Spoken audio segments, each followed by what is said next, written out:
WMB TV21 Sports special presentation.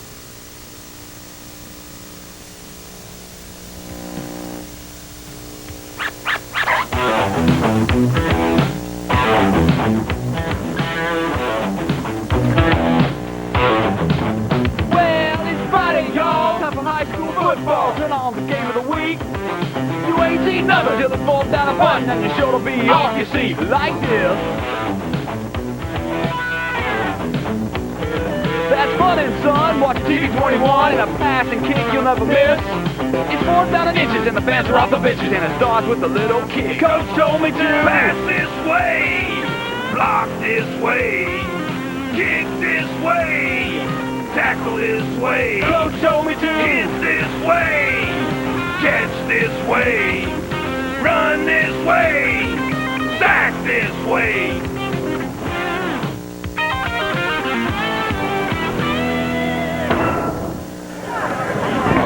It is the final week of the regular season in Region 4 1A with a region title up for grabs.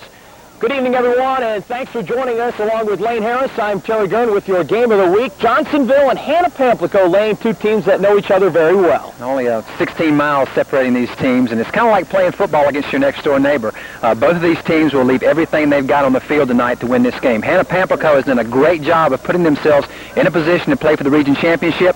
Johnsonville, we kind of figured they would be here. Johnsonville has gotten all kinds of accolades this year across the state, the #1 team statewide.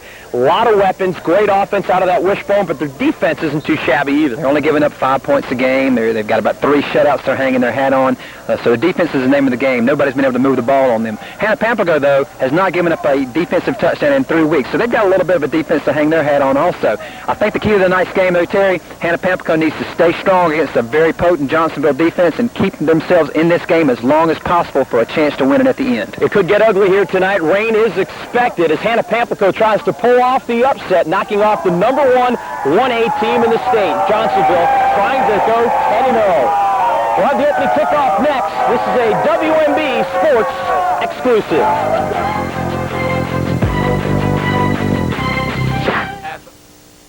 WMB TV21's live high school football is brought to you by Domino's Pizza. If it's got to be hot and it's got to be now, it's got to be Domino's. When you want great pizza and you want it now, gotta be Domino's. It's deep dish food, hands on foul, crunchy thin crust, and much more wow. Gotta be Domino's. Right now, get a medium 2-topping pizza and our new double cheesy bread for just $9.99. Still hungry? Get a second medium pizza for just $5 more.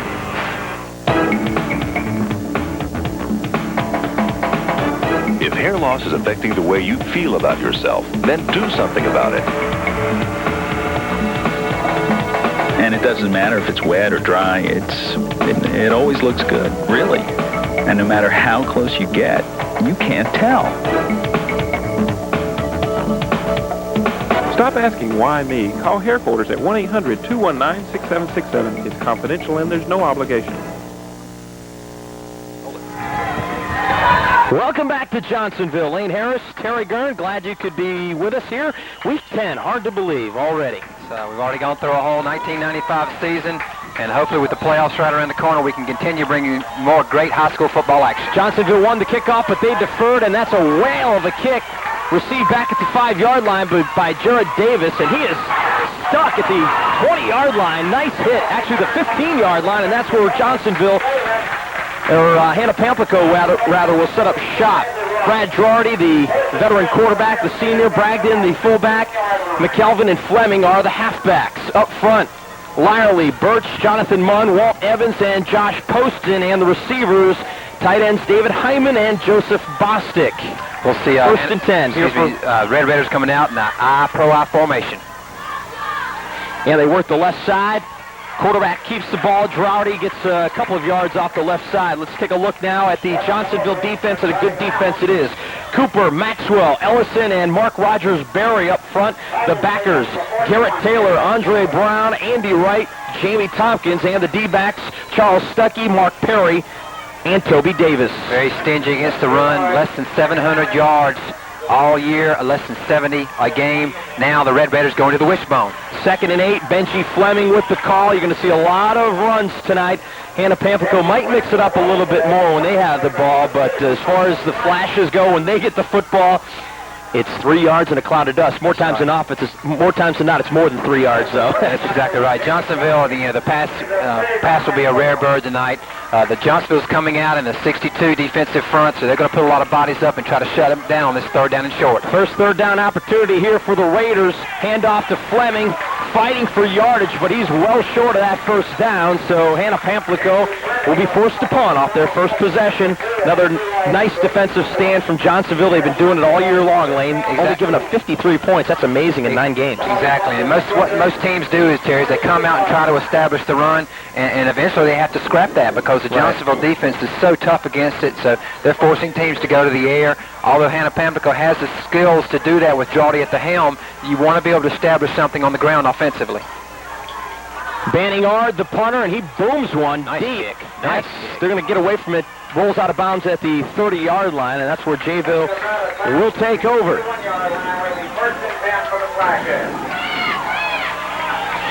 Breezy night here. Wind is gusting. We're expecting rain as we check out the Flashes on offense. Jamar Johnson, Edmund Ellison, the big fullback, only a sophomore. Toby Davis and Terry Cooper are the halfbacks. Up front, Jamie Tompkins, Jason Ard. That's a lineman's name if I ever heard one. Ryan Stone, Roger Williamson, and Rogers Berry.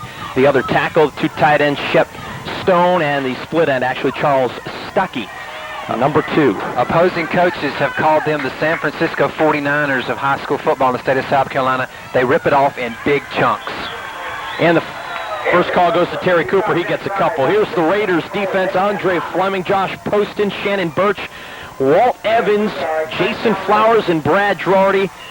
2 backers in the middle, David Hyman and Adam Lyerly. Hyman's a good one. He's the leading tackler on this team. And the defensive backs, Jared Davis, Shelby McElveen, and Benji Fleming. And you'll see right now, as you see, Benji Fleming will come in and play up tight to the line of scrimmage. They're going to try to take the run away from Johnsonville. And the call goes to the sophomore fullback, Ellison. He bowls his way for a couple. This kid is pretty impressive when you look at number 10. Only a sophomore, Lane. Listed at 215, but I think about 230 maybe. Yeah, coaches said he's really put on about 15 or 20 pounds in the weight room over the summer. The kid's still growing. He's got the skills, and he's a real hard runner up the middle. That time, number 62, Rashard Stuckey, stuck him. Got a hand on him in the backfield, but he's still that strength, that leg drive, was able to get positive yardage out of it for the Flashes. Hannah-Pamplico looking pretty good here. Their first 3rd down opportunity to stop the Flashes, and they do so. Great open field tackle that time by Hannah-Pamplico. Number 60, Josh Poston, slicing his way in, makes the tackle on Toby Davis, short of the 1st down. That was a nice open field tackle. Exactly. Gets good penetration, fights off a block, and wraps up the legs. Also cleaning up there, number 32 for Hannah-Pamplico. And that's Tim Bragdon, your starting fullback. A lot of players going both ways. 7 players for Hannah-Pamplico will see action both ways. Now we're going to see the confidence Coach Henson has in his offensive line and his offensive ability to move the ball. 4th and 1 in his territory. He's going for it. A lot of guts here. Looks like they've got it. Terry Cooper takes the ball up and over. 1st down, Johnsonville. You know, they didn't even hesitate about that call. They were going to go for it regardless. They just brought the play in, give it to Terry Cooper. This young man has 4.4 speed. He's put 12 touchdowns on the board. He's a leading rusher with 716 carries, averaging over 6 yards a clip. This man has some sprinter speed, Terry. Last year he was number 2 in the 100 meters, number 3 in the 200 meters, and as one of the number 4 players in the country in the state strength, so he's strong as well as fast. They say he runs a legit 4.5, and here is Cooper, and he's wrapped up in a hurry. That's a loss of 5 yards on the play. Great defensive effort that time by Hannah-Pamplico. Benji Fleming coming up from his free safety position, just sniffed that one out and made the play. Well, Benji was way up on that play before from the free safety position. What you're going to see Benji Fleming doing, Hannah-Pamplico Red Raiders run a 62 front, 6 down linemen, 2 linebackers, and 2 cornerbacks. What they're going to do with Fleming is going to move him in tight and basically play a 6-3 to put 9 men on the line of scrimmage, take away the run from Johnsonville. 2nd and 15 now for the Golden Flashes. Little counter action to Toby Davis. He gets a couple, but not much. And the run-pass disparity with Johnsonville is just amazing when you look at the statistics. I mean, they've run 466 times this year. They've only passed 31 times in 9 games. Well, it's kind of like Chuck Jordan said last week. You know, when I'm running the ball so well, it's kind of tough to pass it when you run the ball so well. Hard to justify. Exactly. Right. When you're reeling off 6 and 7 yards a clip, if you don't, and it's not that you don't have the confidence in your quarterback, it's just that you're able to move the ball on the ground, offensive rushing the ball, less chances of making mistakes. So you're going to stick with that until somebody proves they can stop you. So far, nobody's been able to stop the Flashes. Here comes a reverse. Yep. And it is going nowhere for the moment. Stuckey trying to make something out of nothing, and good job by Hannah-Pamplico staying home for the most part. Benji Fleming in on the tackle, as was number 61, Jason Flowers, staying home at his defensive end position.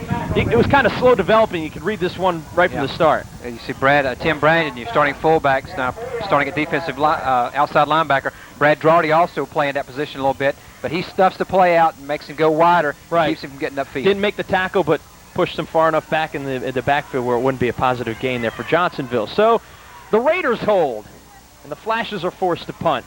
Low liner, and that's going out of bounds in a hurry. I'll probably spot that around the 35-yard line, and Hannah-Pamplico will start in pretty good shape. 32-yard line. Hannah-Pamplico will set up shop. Second possession of the first quarter. 5:51 remaining. Glad you could join us here. Our WMB Game of the Week. Johnsonville 9-0. Getting all kinds of respect from everyone statewide right from the start. Hannah-Pamplico is, started off this year with a couple of overtime wins over Ainer and Choppy. Lost to Waccamaw and North Myrtle Beach, but then they bounced back and they shut out their last 2 opponents and outscored them by 55-0. The lefty Drawdy, his first pass is complete to David Hyman, the leading receiver on the team. 2 touchdowns so far in the year. There's a penalty, I believe, after the play. Josh Poston, number 60, came out from his left tackle position and made a block well after the play was over. A little overzealous that time by Mr. Poston. Tough penalty for Hannah-Pamplico after their defense does such a good job, and they get a nice positive gain like that on first down. Now they're going to be in a bit of a hole. But Drawdy's a 3-year starter at quarterback lane. Not a flashy kind of guy, but a quarterback that can really get the job done. He's a good rusher. He's rushed for 6 touchdowns. He's thrown for 50%, almost 500 yards passing. And having his dad over on the sidelines, this is one you cringe at. When you make the completion, you set yourself up with a short second down play, and you go with a dumb head boner play like that down the field, to be quite honest with you. Completely after the play was over. So that's something that Drawdy's got to compensate for. Now this is a passing situation here, but they go with the run up the middle. Nice gain that time. I believe it was Fleming bowling his way back to the original line of scrimmage or close to it. Brad Drawdy's just an all-out athlete. The kid, he kicks, he punts, the extra points. He plays defense as a quarterback, and he's playing defensive end linebacker. I mean, you got to respect that. He's putting in a lot of minutes that time. Nice interior blocking that time by the Red Raider offensive line. Johnsonville has not made a tackle for a loss, so they've got the upper hand right now against Johnsonville's Flashes defense. Now the Flashes are going to the 5-3. 3rd and 11, they toss sweep to Fleming. And Johnsonville closes in a hurry. Good tackle by Toby Davis. And Hannah-Pamplico in a 4th down situation will be forced to punt. A quick 3 and out. And what makes that penalty even more destructive is that it came after the play, so that you don't get a down back by the play after the penalty after the play. Hannah-Pamplico, a team that has suffered its share of bad luck, but then again has had its share of good luck too. In the C.E. Murray game where Drawdy hit the last-second field goal, Murray fumbled the football on 4th and 1, and they got it back, and they were able to kick that field goal, and then a couple of overtime victories. So it's been a seesaw kind of year for Hannah-Pamplico, but more good than not. They are 6-3, and here's a nice return that goes out of bounds. It fumbles the football. Johnsonville will retain possession. That's number 1 for the Flashes, and we have that as John Nesmith. We got a number change on Naismith. I imagine that's him. He's supposed to be number 4. He's wearing number 1 now tonight. Nice return regardless. Gets it out to the 46-yard line. And again, you won't see the Johnsonville Flashes go with anything but the wishbone formation. They may break it slightly just to confuse the defense. Nice play there from Mr. Poston, making it up on the defensive end. slicing his way through there before anyone can even think twice. Check this out. Boom. That's one of the things the Johnsonville coaches knew that they were going to see some different looks by Hannah-Pamplico up front. When you're running against a wishbone defense, your defensive tackles and defensive ends have to be very, very active because the quarterback's going to be reading you as he comes down the line of scrimmage. The defensive ends and defensive tackles also will go unblocked on many of these offensive plays so that they can get penetration, they can cause some havoc in the backfield. Jamar Johnson, here he is on the option with all kinds of running room. Jamar Johnson to the 40. Johnson's got blockers. Cut back. Johnson's at the 20. Jamar Johnson goes the distance. Touchdown, Johnsonville. A 57-yard scamper by Jamar Johnson. And Johnsonville takes an early lead with 3:06 remaining in the first quarter. We missed it on the replay, but he made a beautiful fake into the belly of the fullback. And that completely sucked in the defensive end. The defensive end went for the fullback. He kept it around the corner. Did a good job also of setting up his downfield blocking, waiting for the right moment to cut back against the grain, and he goes a long way for pay dirt. Well, it was interesting. Right before that play, I was going to start talking about Jamar Johnson, how he is kind of a quiet, unassuming quarterback until, once in a while he makes that really big play, and that's what he did there. The Golden Flashes take the early lead. Just a nicely developed play. Extra point tacked on by Andy Wright. And Jayville, the number 1A team in the state, takes an early lead over their arch rival, Hannah-Pamplico. It is 7-0, and we'll be back from Johnsonville right after this.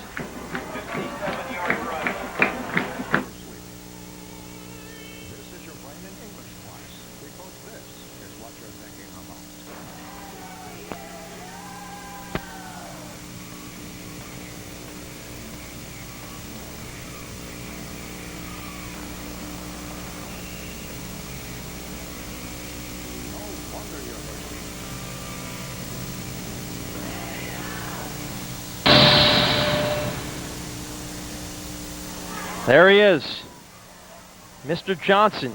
Catch your breath, number 3. Some speed there, too, down the stretch. Boy, he kicked it into another gear around the 20-yard line and just ran away from people. Both of these teams have some good speed in their halfback and quarterback position. I mean, Drawdy as opposed to Johnson, but definitely Johnson has the ability to get in the open field and make it break long. Jamar Johnson's 8th rushing touchdown on the season. He has rushed for 346 yards coming into the year, so a very dangerous weapon at quarterback off the option play.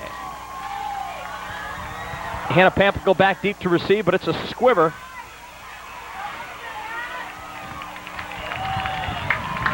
And Hannah-Pamplico returns it to about the 37-yard line. I'm telling you, good field position. Another late flag this time. I think you saw some Johnsonville flashes standing around the pile, and the Red Raiders were just teeing off on them.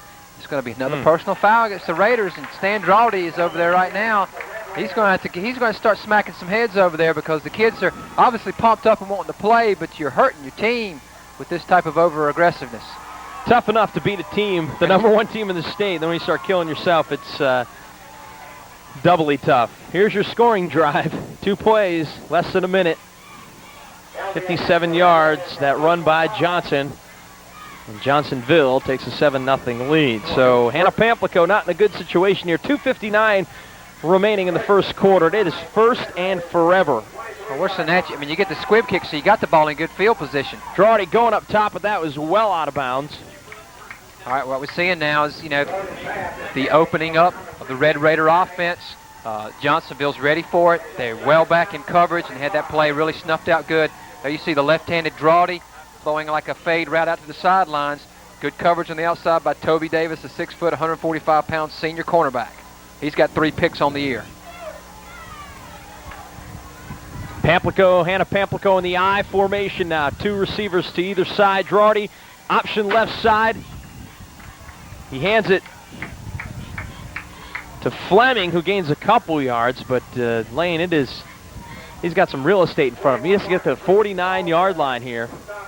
3rd down.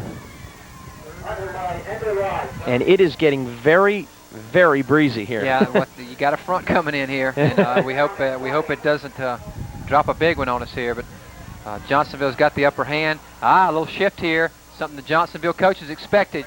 Your backup quarterback's in there. And Drawdy goes to slot back, makes a block, and really doesn't do much. Ronald Eady steps in at quarterback. Designed run to the right side, doesn't really go anywhere, so it's 4th down. Hannah-Pamplico forced to punt. If Eady's able to get this pitch off, the play has a slight chance to break open and get a little bit of yardage. But let's credit the very disciplined Johnsonville defense in the right place at the right time to make the play. Naismith and Stuckey back deep. They set up shop at the 40-yard line. Ooh, bad snap. Here comes Jayville. Blocked.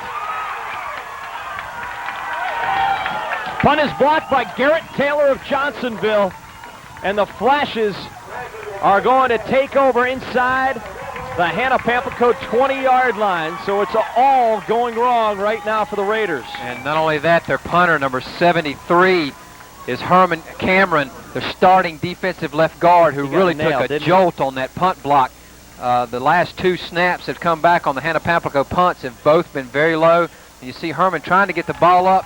Garrett flies in and completely bends that leg back as he extends out in a very precarious position for a punter. Well, I was a punter, and that is probably the most unnerving position to be in when you get a bad snap. It's one thing when it goes over your head. You can chase it and see how far the guys are away from you. When it goes to your feet, you got to concentrate on the ball. You don't know where people are coming from, and you're so vulnerable in that position. Johnson keeps it up the middle himself, and a nifty little play, gains about 4 yards. Yeah, he just started the backs on the power formation out to the right-hand side, and he just ducked up in behind his big center for that time and picked up a good 4 or 5 yards. Ryan Stone is the quarterback of that offensive line. He makes the calls. He's fighting a little bit of a cold and a little bit of a shoulder stinger, so he's playing a little bit injured tonight, but the 6'1", 215-pound senior is the anchor of that offensive line. And Johnsonville breaks the wishbone here. He didn't think handoff goes to the up man, gain of a couple of yards that time. He didn't think they were going to throw it, did That you? ball was blown dead. He got out of there pretty quick. And they're saying, bring it on back. The thing that impresses me about this Johnsonville offense is that, Lane, they don't run a lot of misdirection, not a lot of traps. I mean, they just come right at you. It's like a lot of straight man-on-man blocking, and it's really nothing flashy, no pun intended. Yeah, they've got a good big-size offensive line. They average over 200 pounds across the front. They've got quick backs in the backfield. They got a bruising fullback who can open up holes that your offensive line can't. And that's why they've been successful this year. They're not going to change anything. I talked with Coach Henson before the game, and he said, and all their coaches said, we're not going to change a thing. We've been doing this, been successful all year long. Yeah. And there's nobody stopped us yet. And until somebody stops us, even if we get stopped tonight, we're going to do the same thing next week. So they know that they've got a pretty good offense that they're going to run with, and it's going to take a pretty potent defensive team, maybe like a Choppy with some good athletes on the defensive side of the ball. And I think that's what, even a Timmonsville, who's got a lot of good athletes. I think that's what this team is looking for down the future, is to be challenged in the state playoff run. Well, I was speaking with Coach Henson before the game and asked him, what was his most pleasing victory of the year. Obviously, they're all pleasing, but the real big win, he really, what I thought he was going to, pointed to the Myrtle Beach game. I mean, you go up against a team that's that much bigger than you. You shut them out, 21-0. That's something to hang your hat on. Yeah, it's not a region win, but boy, that's a confidence builder, isn't it, at the beginning of the season? But this Johnsonville team has not lost to Myrtle Beach in the last 3 years. So when Marty was here, Marty used to go up there and beat them all the time. And for the last, I think, 2 years that Doug Shaw was there, Johnsonville, these seniors on this team have not lost. So they didn't expect to go up there and lose. And the lowest scoring game that Johnsonville has had is 20 points. And that was just 2 weeks ago against East Clarendon, the least amount of points they put on the board. And that is impressive. We're going to take a break right now because the quarter has come to an end. But Johnsonville is on the doorstep, and they already lead 7-0 over Hannah-Pamplico. Back right after this.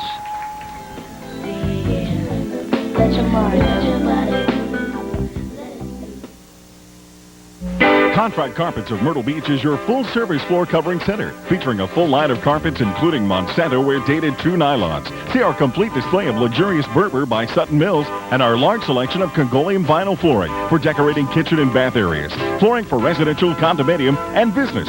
I'm B.J. Jones with Contract Carpets. Joan and I have been serving the Grand Strand for the past 12 years. Please stop by and let us assist you with your floor covering needs. Advance Auto Parts presents part number 12, the hand.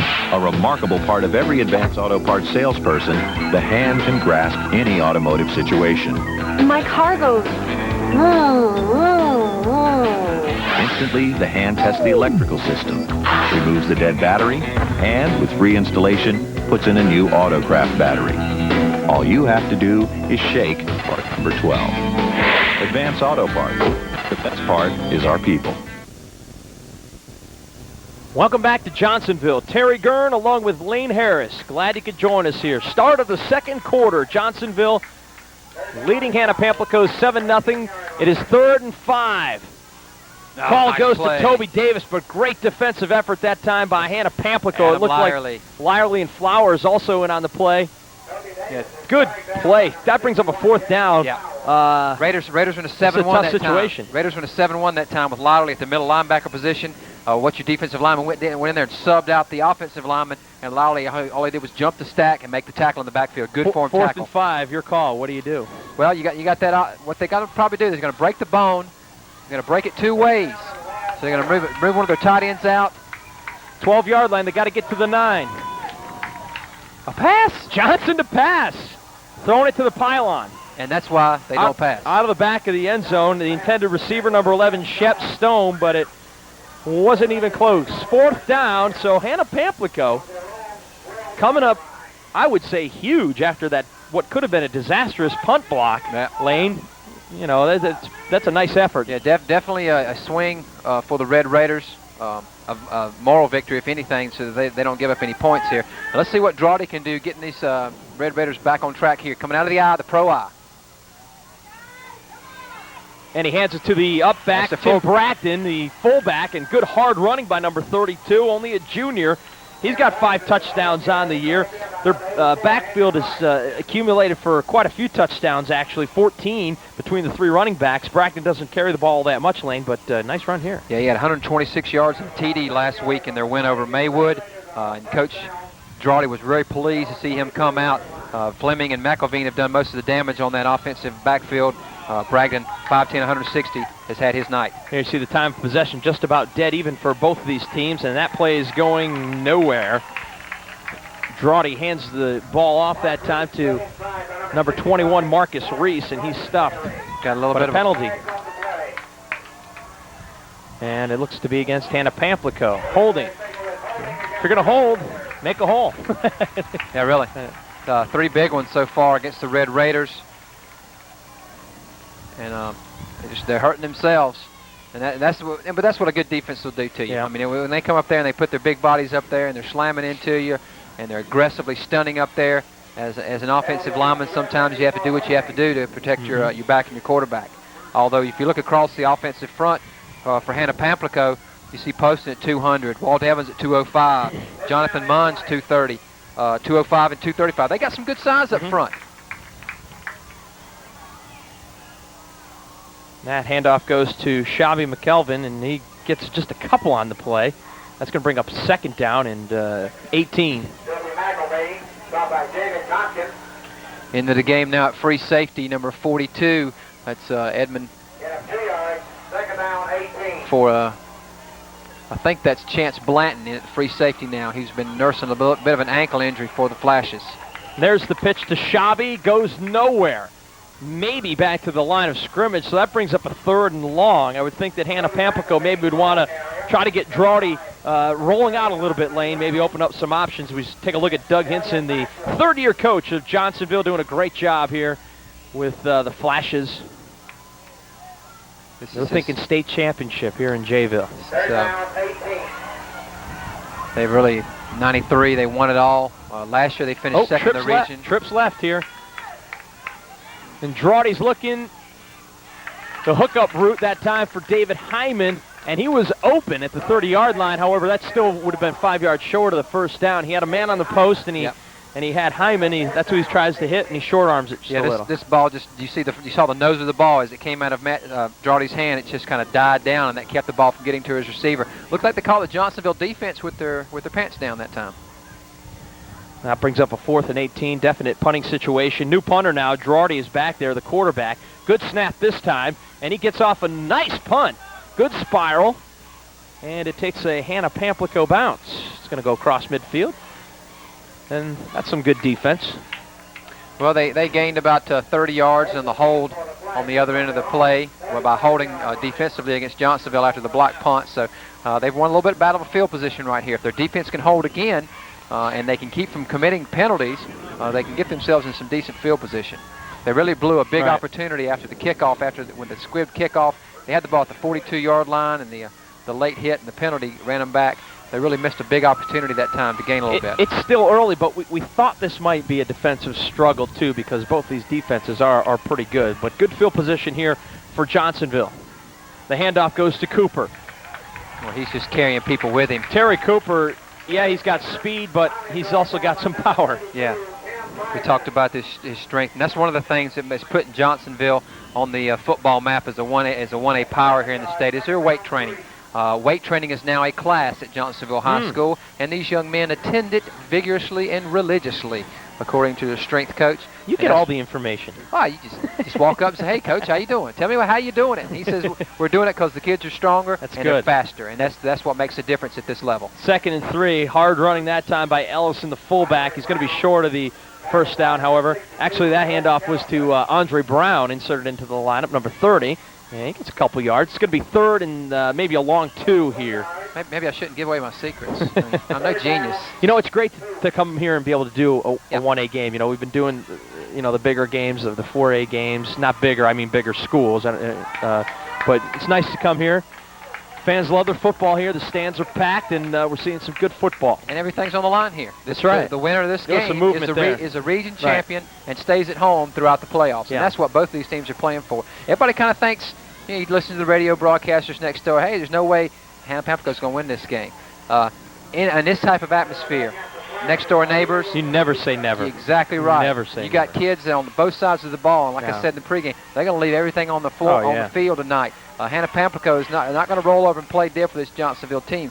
Sure, what we've seen of Johnsonville so far this year and tonight, they're a very strong team, very potent, very explosive offensively, and very stingy on the defensive end. But HP's got some weapons. You got to remember, this is not professional. This is an emotional game, high school football, and anything can happen. That ball is incomplete, rolls out of bounds, intended for Charles Stuckey. So once again, another great defensive effort that time by the Raiders. That ball was right in his hands. And even if he caught it, though, there were defenders there to make the tackle, so it was a nicely designed defensive play that time. All right, the Red Raiders. For Hannah-Pamplico, they force another punt. Red Raiders made their stand.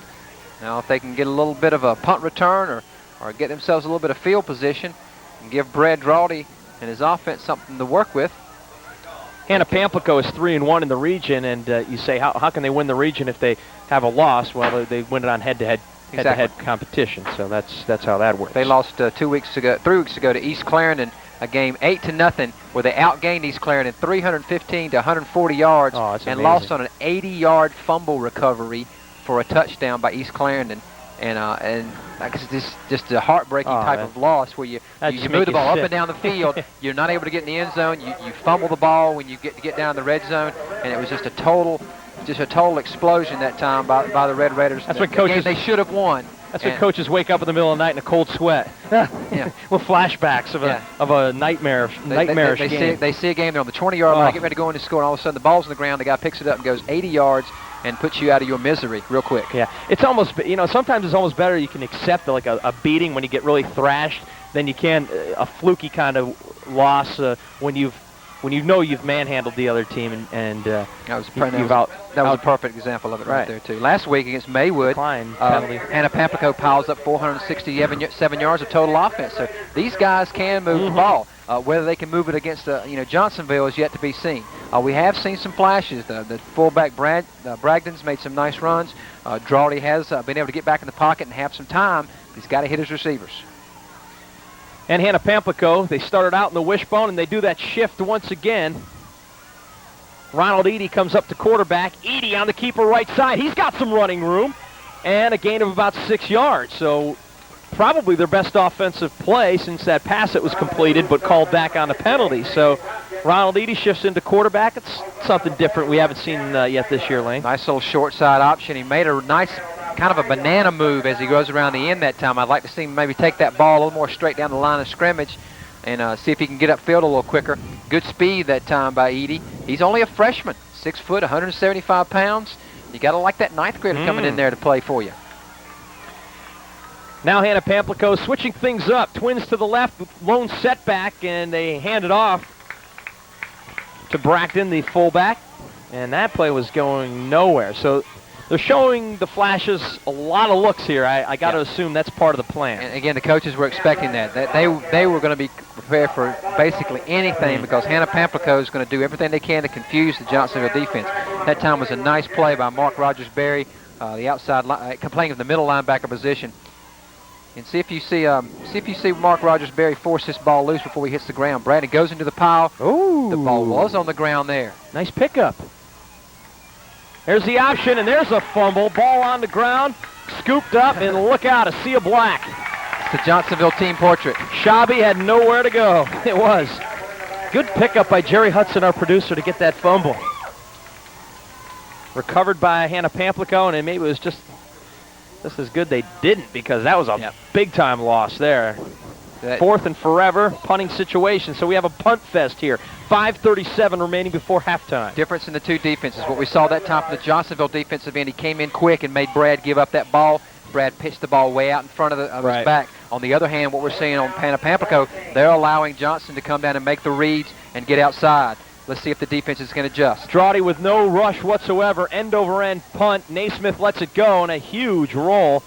That ball rolls all the way down to the 38-yard line, but still good field position here for Johnsonville. Another flag. Man alive, another penalty on Hannah-Pamplico. If this is against HP, Stan Draughty is going to come out of his shoes. 45-yard punt that time by Draughty. And yes, it is. It's another personal foul against the Red Raiders, 30 yards behind where the punt's down.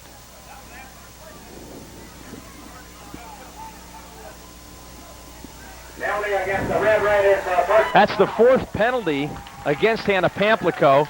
60 yards, Lane. All of them are big bangers. All of them $15 a pop, and that's keeping Johnsonville all over the Red Raiders. The Red Raiders, that's 60 yards. Can you believe that?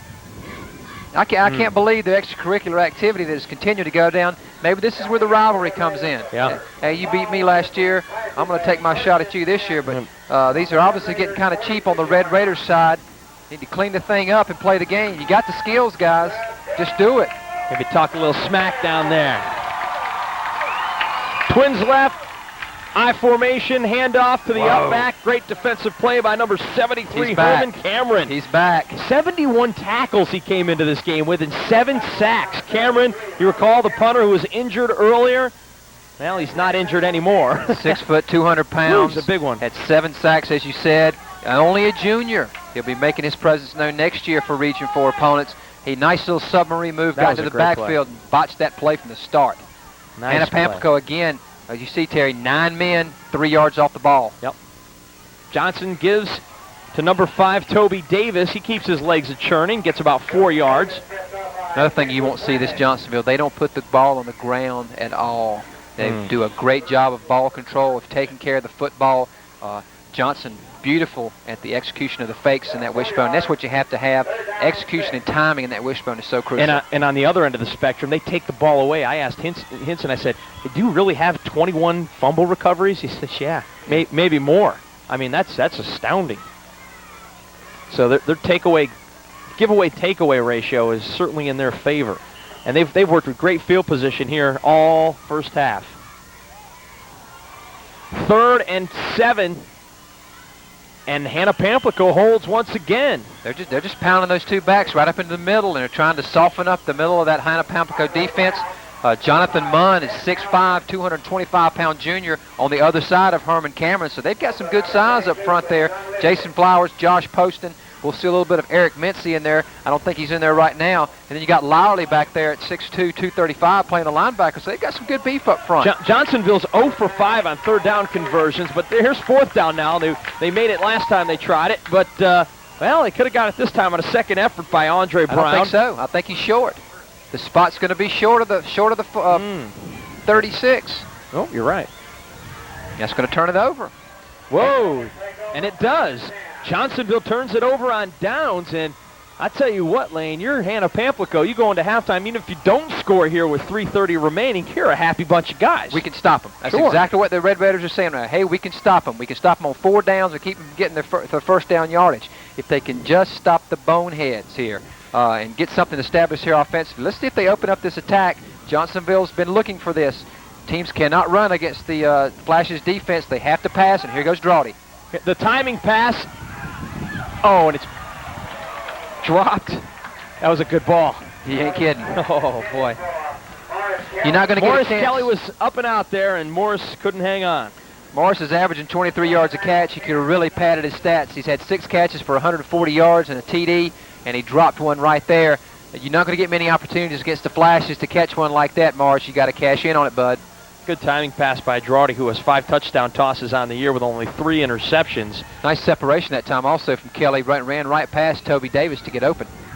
Actually, that was by Charles Stuckey. So 2nd and 10. I formation for Hannah-Pamplico. The give is to the up back, first back, Brackton the fullback, and that goes nowhere. And Mark Rogers-Berry, the 6'4", 215-pound junior, all over that play again. You got Elliott Maxwell, 6'4", 205. Edmund Ellison, 6 foot 230, the sophomore. A lot of beef up there in the front of that Johnsonville defensive front, and they really get after you. 3rd and 9 now for Hannah-Pamplico. Listen, they Brackton the sole setback, and here's that trips formation to the left. 3 receivers out there for Drawdy to choose from. Look for Hyman on the curl. Lefty rolls left and grounds it. Ball was intended for Hyman. He short arms it once again. A lot of pressure that time on Drawdy Lane, and he just couldn't square himself to throw. Yeah, the back did a good job of picking up that pressure, but Matt just doesn't get his feet set. And again, as he releases that ball, that you see that nose turn down, and that ball's going to go right straight into the turf. Threw it off his wrong foot too. He's getting receivers open. That trip set has gotten them receivers open twice. So let's look for Coach Drawdy to come back to that. Yeah, it's a numbers game, and they have the numbers out there, does Hannah-Pamplico. Back to punt is Drawdy. Another nice spiraling punt high, and that will not be fielded by Johnsonville either. Down there by Morris Kelly. And Johnsonville takes over. A lull has kind of come over the Johnsonville Stadium here. They're used to having at least 3 touchdowns by now, the crowd here, and this is maybe something they expected in a way because it's because of the rivalry thing going on. And 4 weeks ago against Maywood, the team that Hannah-Pamplico played last week, they were up 43-0 at halftime and cruised to a 43-8 win. And last week, 57 points versus Scotts Branch, so they can ring up that scoreboard. Jamar Johnson that time hands it off to Andre Brown. Nice little read that time. The tackle pinch down, and the Andre Brown gets loose in the secondary against Bragdon, and also Hyman brings him down. And Brown's getting a lot of work here. Okay, he's going to play on both sides of the ball. They got a lot of backs that put in a lot of time in there. John Nesmus will be back in there, giving Cooper and Davis a rest from time to time. We're under 2 minutes to play, 1:48 to be exact. Here's Jamar Johnson. Nice couple of moves, gets to midfield. He did the old pivot step and roll that time and got to midfield. Nice quick timeout. Little fake. He's very elusive when he gets into the open field. And that time, after he ran the power play off to the left-hand side, he just kind of bootlegged that play and ran it out. Got isolated on the corner. And as a cornerback, when that quarterback comes out at you and jukes, Johnson's got the skills to get out to the outside. Johnsonville has a pretty decent kicker in Andy Wright, so if they can get it somewhat close, he could maybe attempt a field goal, but I'm sure they're thinking touchdown here. Considering their field position, they cannot be too happy, by the way, this has played out so far. Let's go to break, and we'll be right back. You can take the shortest way home, or you can go like this and do a few hundred things on the way.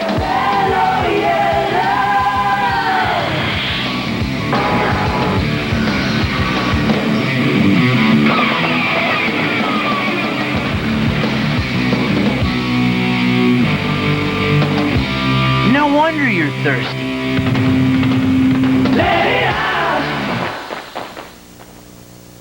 Baywatch, 8 p.m. Wednesday through Sunday on WWMB TV 21. And we're back on 2nd down and a yard. Johnsonville going up top. What are we seeing here, Lane? Johnson trying to hit Charles Stuckey down the right sidelines, and he misses him. Well, he feels like if he gets into 3rd and 1, he's going to be able to pick up that first down. Want to just kind of get a little work on that corner over there. Gerard Davis is a 5'7", 145-pound senior cornerback, and he got hooked up over there on the wide out with a 6-foot wide receiver, and they just kind of threw that one up for grabs, but Davis did a good job of knocking it away. Oh, great defensive stand that time by Hannah-Pamplico. Nowhere to go for Andre Brown. This defensive line for Hannah-Pamplico doing a great job. Also, Hyman came in from his middle linebacker position to make that play. But, you know, it's something that we're not dealing with a normal offense here. It's not 3 downs to get a first down. It's 4. Yeah. You know, no matter where they are, you know, they're playing for 4. So that's 2nd and 2. They could afford to waste it down. We'll say it's 4th down and 3 right now. And what are they doing? They're going to line up and go for it. And they're going to break the bone. And they're going to beat you with the rest stuff. Here's Jamar Johnson. He's got the first down and more. Johnson out past the 35, still on his feet, finally dragged down at the 24-yard line. 51 seconds remaining before halftime. Alert play. He gets out of bounds. He was really trying to break it upfield and get more yardage. Again, very elusive. Nice stiff arm, gets him outside, and he maintains his balance and keeps trudging down the sidelines, and only the fast play by the Red Raiders secondary cuts him out. 26-yard gain for Jamar Johnson, who has 4 carries for 94 yards so far here in the first half. Good timeout here by Coach Drawdy to get his defense over on the side of the field and talk with him. They need to be very careful here. If they can keep this at 7-0, that you got to feel like you've done a great job in the first half of controlling Johnsonville. But if this gets up to 14-0, you're a little bit more skeptical about your job. So your defense has really got to step it up here. You've only got 51 seconds left in the half. You've really got to suck it up and play tough in the side. You got to know they're going to run the option. They're going to run the option at you. Your defensive ends have got to contain Johnson and keep him, make him pitch the ball, and hope your corners can come up and tackle.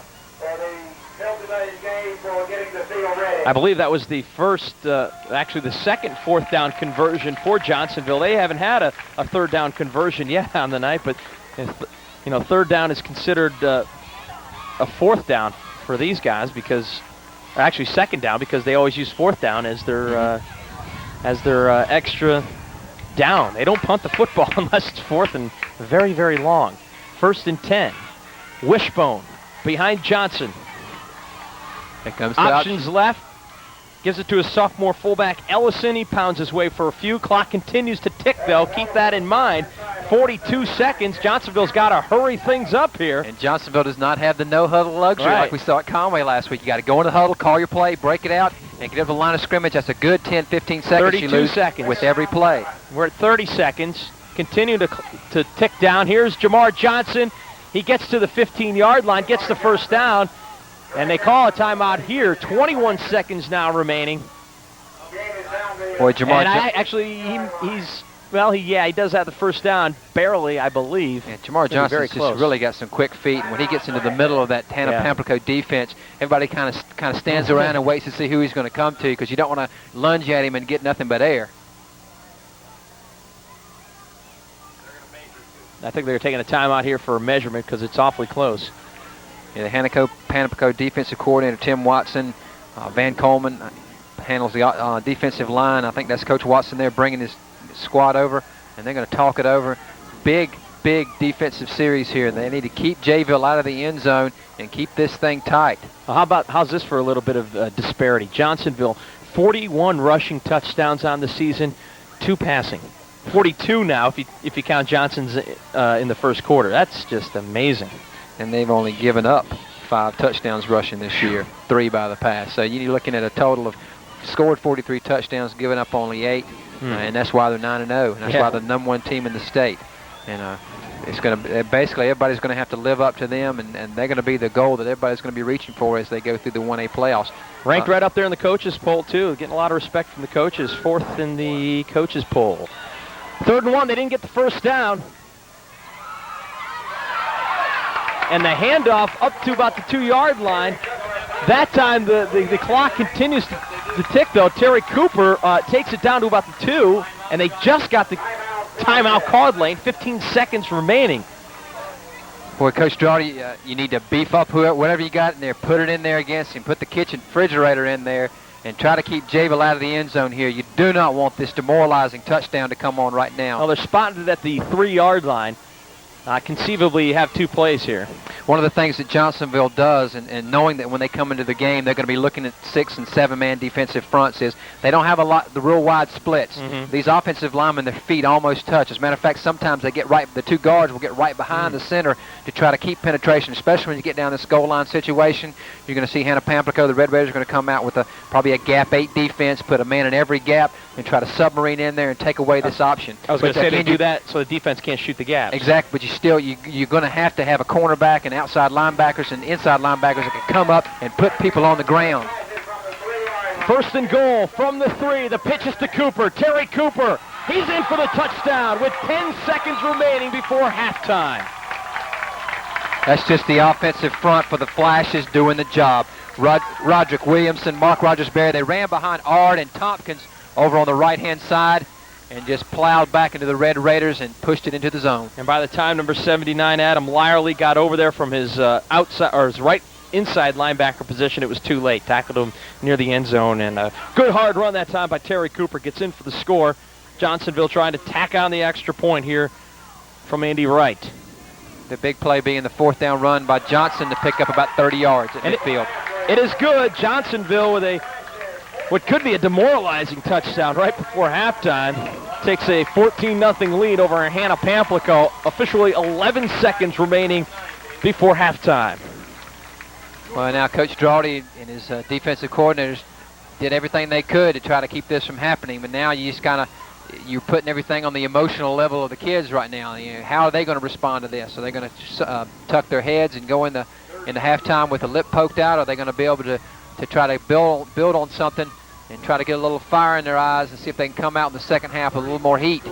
But right now, Johnsonville is starting to establish itself superiority on offense and defensively. This Johnsonville football team, not the only undefeated team in the school. The girls volleyball team is 18-0.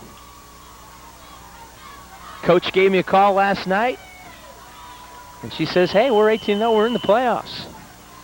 And they're doing a heck of a job. Nice to have a couple undefeated teams. Block this. In the same school, huh? And the squib kick. Morris Kelly handles it. Kelly had a seam for a moment, 6 seconds. The clock will count down. They will not get a play from scrimmage off. Actually, they're going to stop it with 4 seconds. And they're going to start it up again after the chains get set, and that will be the last play in the first half. Nicely played first half.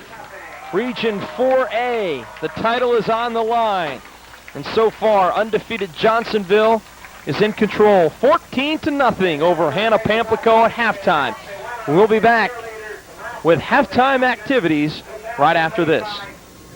As I walk through the valley of the shadow of death, I take a look at my life and realize there's nothing left. Cause I've been blasting and laughing so long that even my mama thinks that my mind is gone. But I WMB TV21 is giving away over $30,000 in cash and prizes in the TV21 Check Us Out sweepstakes. The winning starts October 30th, so send in your entry forms. Need an entry form? Go by the 21 Studios in Florence or Myrtle Beach. You can win $2,100 cash.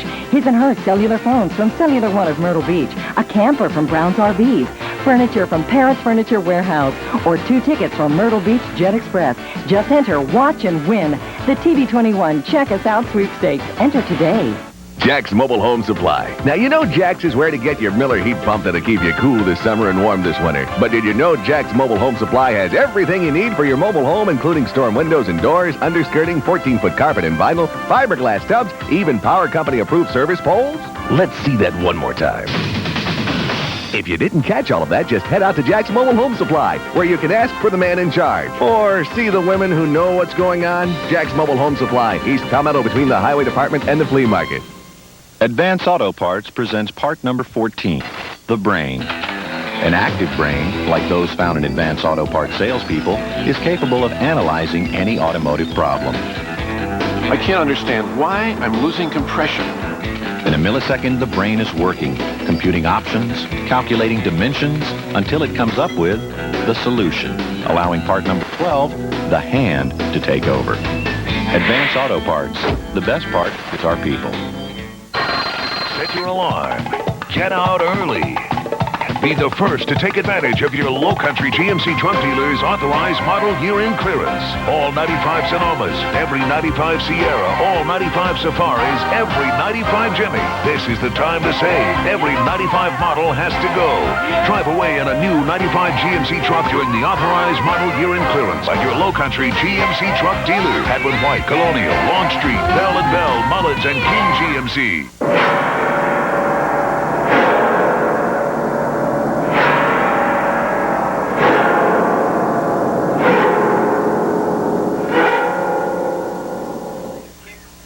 Ooh, Halloween right around the corner. Welcome back to Johnsonville.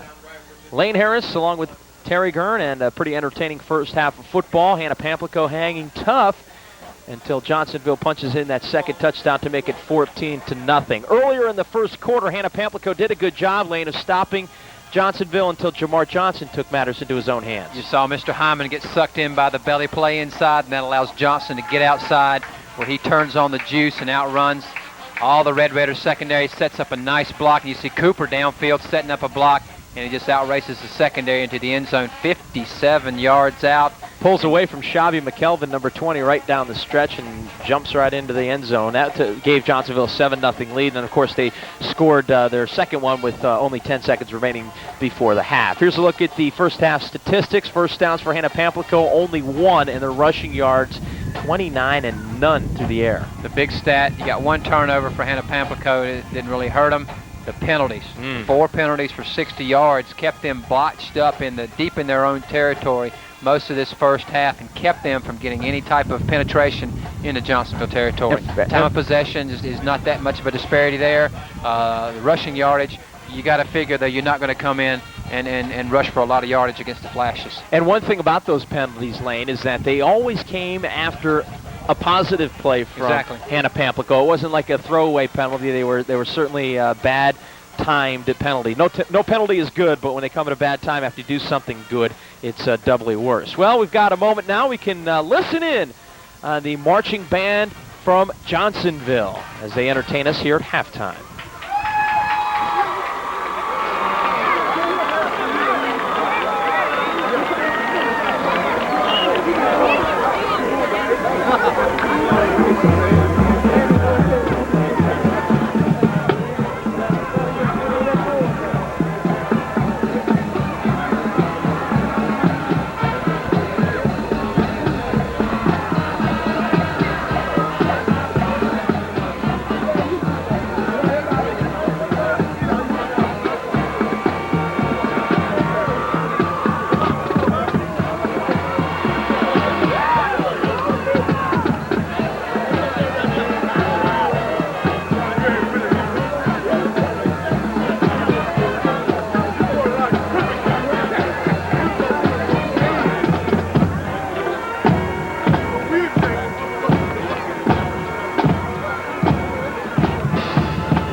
Hold on a minute, Jerry.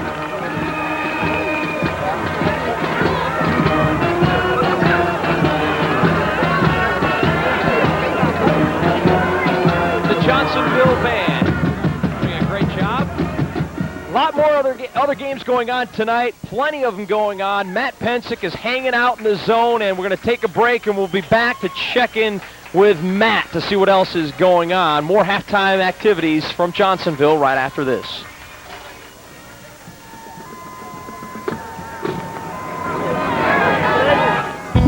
Hey, I needed a vehicle that respects my freedom. Something with style, a little attitude. So I hooked up with this Ford Ranger pickup. I love the way it rides. It doesn't drive like, well, like a rock. Plus, it offers great gas mileage in and out of town. So when it comes time to trade in my high heels for cowboy boots, this Ford Ranger turns into a tough cargo hauling work truck. Hey, it's the 90s. Pickups are in. Now get low 3.9% financing or $750 cash back on selected Rangers at your Carolina Ford dealer. WMB TV21 is giving away over $30,000 in cash and prizes in the TV21 Check Us Out sweepstakes. The winning starts October 30th, so send in your entry forms. Need an entry form? Go by the 21 Studios in Florence or Myrtle Beach. You can win $2,100 cash. His and her cellular phones from Cellular One of Myrtle Beach. A camper from Brown's RVs. Furniture from Parrott's Furniture Warehouse. Or 2 tickets from Myrtle Beach Jet Express. Just enter, watch, and win the TV21 Check Us Out sweepstakes. Enter today. Bigger than Saturday Night Live. Scary, huh? Bigger than Saturday Night Fever. Isn't it exciting? Saturday nights, you're invited to the Saturday Night Party Block on WMB TV21. Starting at 11, it's the Wakefield Twins of Sweet Valley High, followed by Beverly Hills 90210 at 11:30. Then at 12:30, Jam with the videos of Cornerstone Rock Hotel. Ooh, hot and heavy. So come down to our block, I've got to get over there right now. the Saturday Night Party Block on WMB TV21. This is your brain when you're sleeping. This is your brain in English class, because this is what you're thinking about.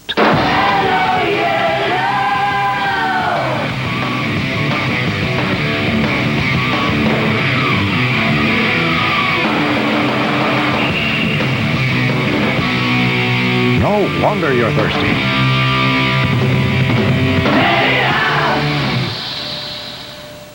Step by Step, 5 p.m. weekdays on WWMB TV21.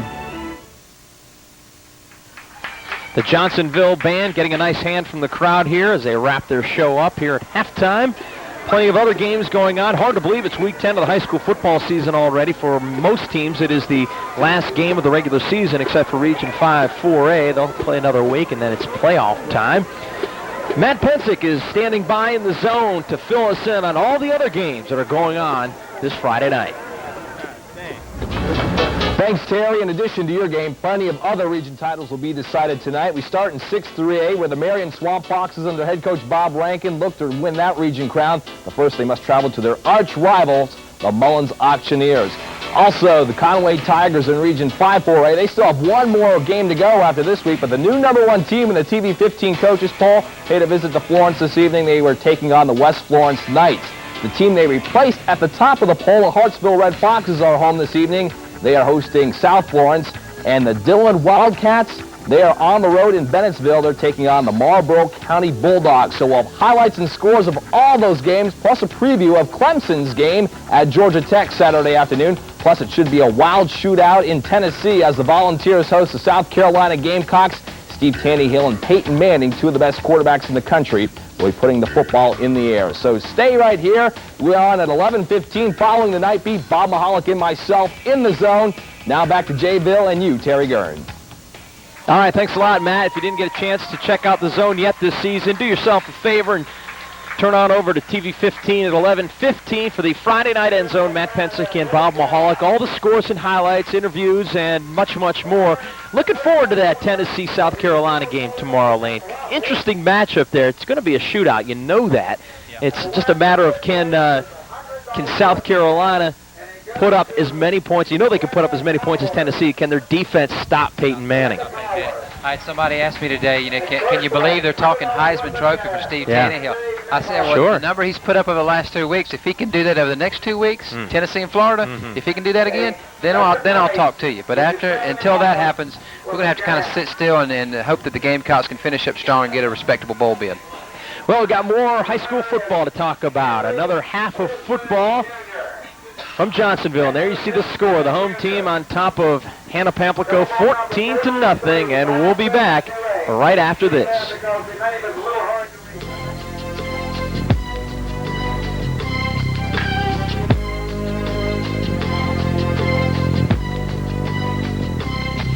As I walk through the valley of the shadow of death, I take a look at my life and realize there's nothing left. Cause I've been blasting and laughing so long that even my mama thinks that my mama... For the latest real estate listings on the Grand Strand, watch WMB TV 21 every Sunday at 1 p.m. for the Prudential Burroughs & Chapin Real Estate Showcase. Join the professionals from Burroughs & Chapin Realty as they guide you through homes and properties now available on the Strand. The Prudential Burroughs & Chapin Real Estate Showcase. Brought to you by Pelican Building Center, Waccamaw Brick Company, and McCutcheon, Mumford & Diggs. Sunday at 1 p.m. on WMB TV 21. Contract Carpets of Myrtle Beach is your full-service floor covering center, featuring a full line of carpets including Monsanto wear-dated true nylons. See our complete display of luxurious Berber by Sutton Mills and our large selection of Congolium vinyl flooring for decorating kitchen and bath areas, flooring for residential, condominium, and business. I'm B.J. Jones with Contract Carpets. Joan and I have been serving the Grand Strand for the past 12 years. Please stop by and let us assist you with your floor covering needs. WMB TV 21 is giving away over $30,000 in cash and prizes in the TV 21 Check Us Out sweepstakes. The winning starts October 30th, so send in your entry forms. Need an entry form? Go by the 21 Studios in Florence or Myrtle Beach. You can win $2,100 cash. His and her cellular phones from Cellular One of Myrtle Beach, a camper from Brown's RVs, furniture from Paris Furniture Warehouse, or 2 tickets from Myrtle Beach Jet Express. Just enter, watch, and win the TV 21 Check Us Out sweepstakes. Enter today. Welcome back to Johnsonville. Johnsonville leading 14-0 at halftime. Terry Gurn along with Lane Harris. Glad you could join us here for our game of the week, Week 10. Johnsonville, they've got a free ticket to the playoffs. Actually, both teams here are in, regardless of the outcome. But Johnsonville has state championship in mind here, and we've got a lot of other playoff possibilities for other teams too to talk about. Back along the Grand Strand, the Myrtle Beach Lake City game has playoff implications. If Myrtle Beach wins, they're in. If they lose, or Sherrill and Marion lose, things can get really complicated over in the in that 3A region right there. Mullins can get in if they beat Marion, Myrtle Beach beats Lake City, and Darlington beats Sherrill, and that will make Darlington first, Myrtle Beach second, Marion third, and Mullins fourth. Only 4 teams will go from that region. But Myrtle Beach is in with a win, as we said. So that's a very big game over there tonight for Coach Marty Williams, and also Mickey Moss struggling for his playoff life. And also Conway, as Matt mentioned, they're in. All they have to do is beat West Florence or Socastee, and they're in. And there's going to be a lot of other teams in that region going on to the state playoffs. So some very big region games going on as the season winds down. And we're just glad that we were able to bring you a few of your favorites as the year went along. Yeah, I'm dying to find out what the score is on that Mullins-Marion game. It's always a good game. Harken back to our first game of the season this year, and Mullins just consistently shot themselves in the foot. Otherwise, it may have been a closer ball game, but boy, Marion is playing with a head of steam. They just seem to be getting better and better each week, both sides of the football. And I always thought Darlington really had the upper hand in this division as they went through playing good, solid defense. They had Hudson throwing the ball well and Scott catching the ball well. Really very versatile offensive team. I really thought they would rise above, but now Marion again, just like Hannah-Pamplico, they put themselves in a position with a win to win the championship. And Mullins, Richard Clark, has not beaten Bob Rankin, I think, 7 straight times. And when you talk about another string, we were talking with these coaches here at Hannah-Pamplico. Word was getting around from Johnsonville. Johnsonville's beaten Hannah-Pamplico for 10 straight years. Hannah-Pamplico coach said, wait a second, I think it's more like 8 or 9. I don't think it's 10. So there's a little bit of discrepancy on how many wins. One coach said 85 and one coach said 87. So Hannah-Pamplico's hoping to end all that speculation tonight, but they're going to need a very big second half defensively if they're going to be able to do that against the Johnsonville Golden Flashes. And there's some youngsters in the stands displaying their golden flash footballs that the cheerleaders threw out to the fans here as Hannah-Pamplico warms up in the far end zone, getting set for the second half action. I got to believe that a lot of the pressure is going to be on Brad Girardi, the quarterback. Always tough lane, and gee, you know firsthand. The coach's son, quarterback, it's not easy. Well, the thing about that position is it goes home with you. You know, you always say don't take it home with you. Well, it's kind of tough not to take it home with you. You go home, and my dad and I used to kind of trash things out and talk about what went right and what went wrong and how we can improve on it. And as I guess before I started playing football and playing under my dad, our relationship really wasn't that good. But as I got older and learned the game and the intricacies of the quarterback position from him and other coaches, I got to grow much more respectful of my father. But on the other side of the ball, I was talking with Coach Girardi tonight, and I said, "Your wife come to the game?" She said, "Yeah, but my mom never came to see me play. She was afraid I was going to get killed out there." And the same way with my mom and dad. While we're here, I would like to say, I'd like to squeeze one in here, Terry. The Johnsonville community here, I have a common thread with this Johnsonville community. I went to school in Chapel Hill with a young man named Lee Parker, who was a sweet mate of mine up at Morrison Dorm in Chapel Hill. He's from Johnsonville.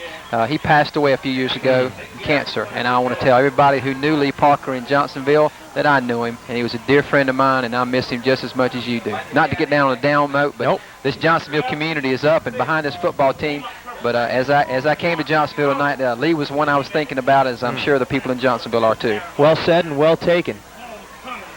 Johnsonville doing their hometown very, very proud this year. They've been on a roll from the get-go, and they continue it tonight. They opened the season with 2 shutouts. This team has pitched 4 shutouts so far on the year. You know, you look at how many points they've piled up: 35, 33, 41, 32, 21. As we said earlier, 20 points was the least amount of points they put up. And the crowd really gets into it. They love their football here in Johnsonville, and we are glad that we could be a part of it here on WMB. Well, looking at both of these squads, you know, you got small 1A schools, 27 players on the Johnsonville roster, 26 players on Hannah-Pamplico roster. I went to a small 2A school in North Carolina. I can remember dressing out 22 for a game, and we probably should have been 1A in the conference level that we competed at. But I understand, you know, what a lot of these smaller 1A schools and smaller 2A schools that go out and get their hats handed to them. We didn't win many games when I was coming through high school. I was not a high school superstar or anything. All state, but you got to go out and you got to lace up the pads, and you got to go out and you got to hit, and you got to play. You take your 11 best players and say, "Hey boys, you're playing both ways. You're our best athletes." And I walk into a stadium tonight where Johnsonville is, and I go, "God, I wish I could have had some of these horses in front of me." Yeah. Well, Johnsonville deferred the opening kickoff, so they will receive here to start the first half. I could have been a contender. Yeah, exactly. Back deep, Charles Stuckey along with Toby Davis, who is number 5. Stuckey number 2. See if Herman Cameron's kicking leg is back in shape after that blocked punt in the first half. Injured in that first half. Line driver, nice kick. That's way back there.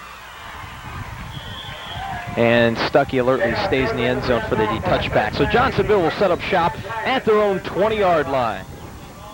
This is the furthest back. I think we've seen the Golden Flashes set up shop all night. It's the first kickoff they've received, and most of the time Hannah-Pamplico has handed the ball over to them in much better field position. We also now see Brad Girardi is into the defensive end position. Number 24 in there for Hannah-Pamplico is James Timmons, a senior, 5'10", 165-pound at the linebacker position. And the first play from scrimmage, we have a penalty as Cooper gets the call out of the wishbone. I believe that was against Johnsonville. Motion, and yes, that is the call. So that'll be 5 against Johnsonville to start the second half. Let's talk about the keys to this second half for Hannah-Pamplico. They've got to get on top of Johnsonville, and don't let Johnsonville get a good long ball control drive. That's what Johnsonville's going to try to come out and do. They're going to run that option and drive it down Hannah-Pamplico's throat again. And if the HP Red Raider defense is unable to stop, they're going to get right back in that rut. They're going to be down too deep to come back in. Girardi, on the other hand, when he gets back on the offensive side of the ball, I think they have to really open up and diversify their offense and keep a lot of pressure on the Johnsonville secondary. 1st and 15, wishbone behind Jamar Johnson. Johnson gives to Cooper. Cooper, nice spin move, still on his feet, trying to muscle his way back to the original line of scrimmage. Does so, but good defensive play there by Hannah-Pamplico. You know, Johnsonville didn't have any real long, sustained drives in the first half. Hannah-Pamplico actually did a good job of forcing them to punt. It was that one drive right before the half that was really that backbreaker. Yeah, that was a crucial one, and we kind of saw it coming. And I think they tried to, really jam it down in there, and Hannah-Pamplico was just getting a little too tired on defense, and that's why the Flashes had success. Timmy Cooper moving the pile. 2nd and 11. Jayville stays in the bone. Terry Cooper right side, nothing doing. Red Raiders are really doing a good job of getting a lot of people to the ball that time. Richard Stuckey has been on a lot of hits. He's one of the leading tacklers on this team. Been nursing a little bit of an injury problem, but he seems to be at full force tonight. 7 sacks on the year for number 62, Richard Stuckey. So once again, a 3rd down and long situation here for Johnsonville. Interesting to see if they don't get it here, Lane, if they're going to go for it on 4th down, really deep inside their own territory. Johnson gives to the first back, the fullback, Andre Brown, and nothing. Lyerly makes the tackle. Looks like Coach Henson's going to punt this one away. Yes. There's guts and then there's stupidity. You don't want to go for it. You don't want to let HP get a little momentum here with the defense stop 14-0, and go. So you're going to try to pin them back inside their field. And looks like they're going to have a chance to get some of the best field position they've had. Jayville's a man short on their punting team, and they're calling for one. They're going to have to take a timeout and burn one. And that could prove to be costly later in the game. Gerard Davis is back deep to receive for Hannah-Pamplico. A little bit of confusion on Johnsonville's part. Ryan Stone, number 55, seems to be the culprit. And there's a good look at Coach Doug Henson. 4-0 this year, 9-0 in the region, 9-0 overall. Protege hired by Marty Williams, who's now at Myrtle Beach, as were several of his assistants. He says the community is really taking him in here. He likes it here, feels real comfortable. Of course, when you win a state championship, they make you feel real comfortable. Coaching is funny like that. It's almost like breeding, isn't it? Yeah. It's like you got a good horse, and that line just keeps going and going, and that family tree just extends its branches, and interesting to how that works. This young man played football at NC State and Presbyterian, and when he graduated, he went to Ainer High School, and he came back home. And that punt looked to be partially blocked, and if it wasn't, it might have been roughing the punter, but there was no penalty on the play. Well, that's what number 84, Andy Wright's calling for. You'll see a Hannah-Pamplico Red Raider, I think it's 62, come through clean. And Wright gets the punt off. Oh, a nice extension, nice fly through. Did he block it? Did he hit it with his foot or something? It looked like it. But there was contact by number 62 into the Hannah-Pamplico, but now Hannah-Pamplico setting up shop in Johnsonville territory for the first time. This is a great way for them to start this second half. They stop him 3 and out. Now they get the ball in great field position. Drawdy to pass. They're trying to set the screen up. Slings it out to number 21, Marcus Reese, and Reese has got plenty of running room. Another flag. Oh, man. Nice block by number 20, Shobi McElvin will come back and pick off Edmund Ellison trailing this play. Nice play set up. Good delivery that time by Drawdy. Actually, that was Shobi that makes the Shobi makes the catch. No, the block was by number 3. Benji Fleming came by. And there's a personal foul against the Flashes. So Hannah-Pamplico gets a break on the penalty. And big momentum swinger here for the Red Raiders. Going to move it down inside the 20-yard line. Hannah-Pamplico, the Red Raiders are in the red zone. I tell you. Now let's see how the Johnsonville defense reacts to this. A few substitutions for number 72. Elliott Maxwell's coming out the defensive end position, bringing Ryan Stone in to play defense. Also number 25 is in there, Jerry Cooper. McKelvin behind Brackton in the backfield, I formation. The handoff is to Shobi, trying to squirt his way up the middle. Gets about 4 yards on the play. Inside the 20-yard line, they'll probably spot it there about the 16-yard line. Gain of about 4, we'll say. Second down and a long 6. I'll tell you, Andy Wright and Audrey Brown really do a good job of coming up in that linebacker position in the 62 for Coach Henson and stopping the run. Yeah, they're going to have to burn another timeout. A lot of confusion on the Jayville side of the ball. And that will not make Coach Henson happy at all. Especially if this game does get tight down the stretch. You burn 2 timeouts early in the third quarter. if Hannah-Pamplico is able to push this ball in the end zone, maybe get another score and make this thing tight, and you're trying to score late in the game with no timeouts with the running offense, that could really prove to be crucial. Even if it doesn't, it shows mental mistakes down the street. You don't want to be doing this kind of stuff as the playoffs are right around the corner, and I think that may be what upsets a coach even more. Obviously, they're thinking about the game here and now, but as the year progresses, you always want to be on top of your game, and this stuff has to be second nature. And what are you going as Halloween, by the way? Ed Piotrowski? That's what I'm going as. You going as Ed Piotrowski? That's a real popular outfit this year. I'm going to hold a lightning bolt and throw hail at people. That's new. That's a new one on me. Yeah. I was hoping to dress up this year, but I'll just take the girls, throw them in the back of the truck, a little hay, there you go. Just visit the community. Yeah, here we come, everybody. Second down. Here's Drawdy to pass. Pump fake. He's trying to find some running room. Runs into his own man. Doesn't get back to the line of scrimmage. Loss of 2 on the play. That time as the pocket just collapsed on him here. He was looking for number 86, Joseph Bostic, from the tight end position, who was running a post pattern. Good coverage that time by the Golden Flashes in the secondary. Lyerly turns around, and Brad runs right into him. Jamie Tompkins providing the pressure that time. Went with the pump fake, but did a good job in recovering and came back to make the tackle. Big third down here for the Red Raiders. Receivers to the left side. Drawdy to pass.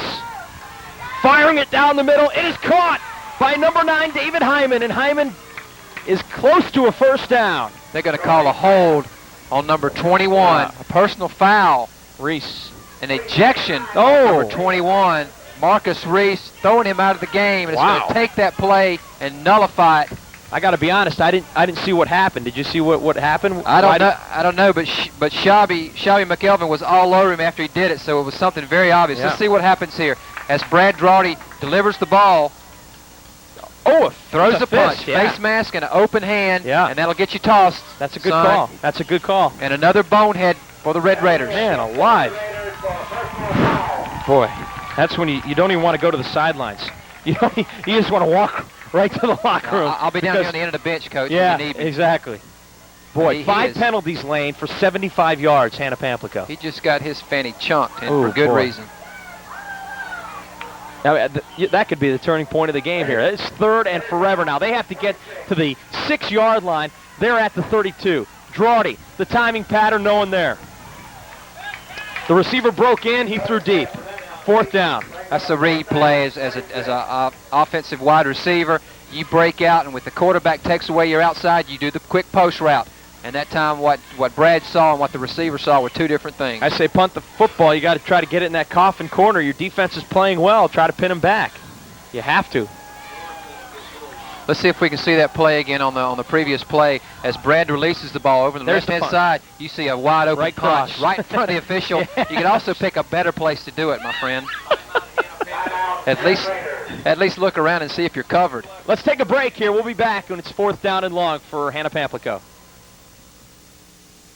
When you want great pizza and you want it now. Gotta be Domino's. It's deep dish ooh, ham toast pow, crunchy thin crust, and much more wow. Gotta be Domino's. Right now, get a medium 2-topping pizza and our new double cheesy bread for just $9.99. Still hungry? Get a second medium pizza for just $5 more. Beverly Hills 90210, 11:30 Saturday nights on TV 21. A little bit of irony here, Lane, too. You remember Reese is the guy who caught that screen pass and got the ball down there. And now they're pushed way back here. 4th and long. Drawdy to pass. Oh, the pocket collapses on him. He's hit while he throws the football. Garrett Taylor. Incomplete pass. Johnsonville takes over. Garrett Taylor with the pressure completely took the throw away from Brad Drawdy. Now the Johnsonville defense builds some momentum, and the Big O comes back on the field. That was a imitation of Peter McNeely on high school football. Stan Drawdy 1 for 7 through the air so far, and Johnsonville's really putting the pressure on. He doesn't have much hope when he drops back. That's why I'm thinking maybe they got to get him attacking the corner a little bit. Johnsonville in the wishbone, taking over now. No, Lyerly's played a great game from that he really has. Position, man. He made that tackle a yard deep in the zone. Cooper fell down. as he tried to make a cut. We'll give him that. And but the Hannah-Pamplico defensive line as a whole, even Lane, has been playing a tremendous game. Herman Cameron, Jonathan Munn. Poston's been there. Exactly. These linebackers, Hyman and Lowerly, are really cleaning up. Yeah, tough kids. Got to have those two tough middle linebackers, and HP certainly does. Second down. Here's the pitch to Cooper. Oh, he had some running room, and what a great shoestring tackle that time by Cameron. Wow. That's the second time we've seen him do that. Oh, he did that boy. one time in the first half, came in and took the legs away from Davis on a sweep, and Cooper was just Did getting he have some room? started. Yeah, did he have some running room? He was starting to get the turbos kicked in, and Herman came in and took his shoelaces out from underneath him. I was getting ready for a 70-yard scamper that time. He had some real estate in front of him. We saw that time also, right before the play was run, a nice hard shift on the defensive line of Hannah-Pamplico. Cooper averages 6.6 a carry. He only has 33 yards total on the night here. Third and long. Pitch to Cooper once again. Great pursuit by Hannah-Pamplico, but Cooper does a phenomenal job of breaking the tackle in the backfield. I believe the first man in there was Cameron. Again. And that would have been tackled for a loss, but instead he gets the first down, steps out of bounds at the 48. Yeah, Cameron's just shedding the block of Jason Ard on the right-hand side of the guard position, but Cooper's good running downfield. A nice hit that time up from the secondary, but everything's out of bounds by Shabby. Ball spotted just shy of the 49-yard line of Johnsonville. 1st and 10. Now we're going to see ball control by the Jayville Flashes. Huge third down conversion that time. Little trap blocking that time. Fullback Edmund Ellison jumps up and over, and he gets 2 yards on the play. It's good recognition that time by your fullback. When you come in there, and what that tells me is the Hannah-Pamplico defensive line is getting in there and snuffing out the offensive penetration, getting into the backfield, because your fullback Edmund Ellison has to have the presence of mind to jump up and jump over a stack right at the line of scrimmage. Point of attack is so very important when you're defending this Johnsonville team. If you don't make that first tackle, you don't have a whole lot of help there in the backfield, and they could do some damage. Terry Cooper, right side. Stacked up before he gets to the 45-yard line. Ball's on the ground, but it's blown dead. Rashard Stuckey in on the tackle, and a host of other white jerseys. That'll bring up a 3rd down and 5. Here's a good look at Cooper. As we said earlier, world-class sprinter speed, 4.4, number 2 in the 100-meter dash state track meet last year, and he is a hard-running track man. Yeah, they say that's a legit 4.4, 4.5. That's some speed. That's scooting. Yep. Seems like Johnsonville's been in third down situations all night long. Another one here. Cooper, the workhorse, gets it again, and he gets the first down. Tackled at the 40-yard line. So Johnsonville converts a couple of big third downs, and the clock is ticking away in the third quarter. 5:06 remaining as they move the chains. And you think, Terry, also with a team that's rushed for over 2,500 yards on the year, you'd have a one big back. Right. Cooper's coming in with 700 yards. Edmund Ellison with only 250 yards. Toby Davis with 565 yards. Jamar Johnson, 346 yards. They really haven't had that one outstanding back. It's kind of been a back by committee. Spreading the wealth. And there's Jamar Johnson. Faking it to the up back and then keeping it himself. I always like that play when the quarterback takes it right up over the center. Always seems to go for good yardage. That was a gain of about 8. I've said this a couple times. You would have really enjoyed Theo Baker last year for Dillon, because when he faked the ball to Stan Manning and the defenses ran to Manning, he would run the ball around the end forever. And he was so quick you couldn't catch him. Jamar Johnson, 5 carries, the century mark. He's got 100 yards. That big 57-yarder in the first quarter helps a lot. 2nd and 4. Terry Cooper. He's got another first down, or it's going to be close to it. It looks like he got to the 30. And Johnsonville now playing Johnsonville-type offense. And the Red Raiders are going to have to start going to try to strip the ball and try to get the ball on the ground. I'm really impressed with the way this Johnsonville offense clicks. The timing, the execution is very good, and the backs do a great job of holding on to the ball. And they're in their option attack also. You don't have a lot of pitches. They're doing a lot of power plays. Right. And right now, the Red Raiders have not been able to stop the power wishbone that Flashes are running at them. Another third down, 3rd and 1. Johnson keeps it himself. Great athletic ability by Jamar Johnson. Now Johnsonville is 3 for 10 on third down conversions. They've converted 3 of them in this drive. All you're trying to do on that play, Jamar is going to run the option power back off to the right-hand side. He's going to try to get those 2 inside linebackers going with the flow and try to sneak in behind them, and he picked up good yardage that time. First and 10 at the 21 of Hannah-Pamplico. Johnsonville on the doorstep, already leading 14-0. Out of the wishbone. Here's Terry Cooper working the right side. Cooper breaks to the outside. Knocked out of bounds at the 1-yard line. David Hyman gets a hat on him. Gain of 19 on the play that time. Nice kick out block that time by Toby Davis. Good upfield block by Edmund Ellison. Or excuse me, Audrey Brown. And a nice big hit by Hyman. Takes him out at the 1. Just a matter of time. You felt it before Cooper would break one. He was working on that corner hard, and only the couple trip-ups by Herman Cameron kept him from getting around that corner. That time he burned it. First and goal. They break the bone. Give it to the big guy. Handoff is to the fullback, Ellison, and he's in there. Touchdown Johnsonville, and they are up by 3 scores. Nothing fancy here, just straight ahead. And the sophomore Edmund Ellison puts it in for his 5th touchdown on the year. What they're doing is they're taking that bone and breaking it, trying to get you to run your quarterbacks and safeties out of that option area, and they're going to give the ball to the fullback. They're not going to block your tackle, and if you can't tackle that big 230-pound fullback, you're going to lose, and that's exactly what happened. They couldn't tackle Ellison. He scored. Wright came into this game 16 for 22 point afters. That one he missed. He hit the other 2. Misses that one, but Johnsonville still has a 20-0 lead with 3:22 remaining in the 3rd quarter.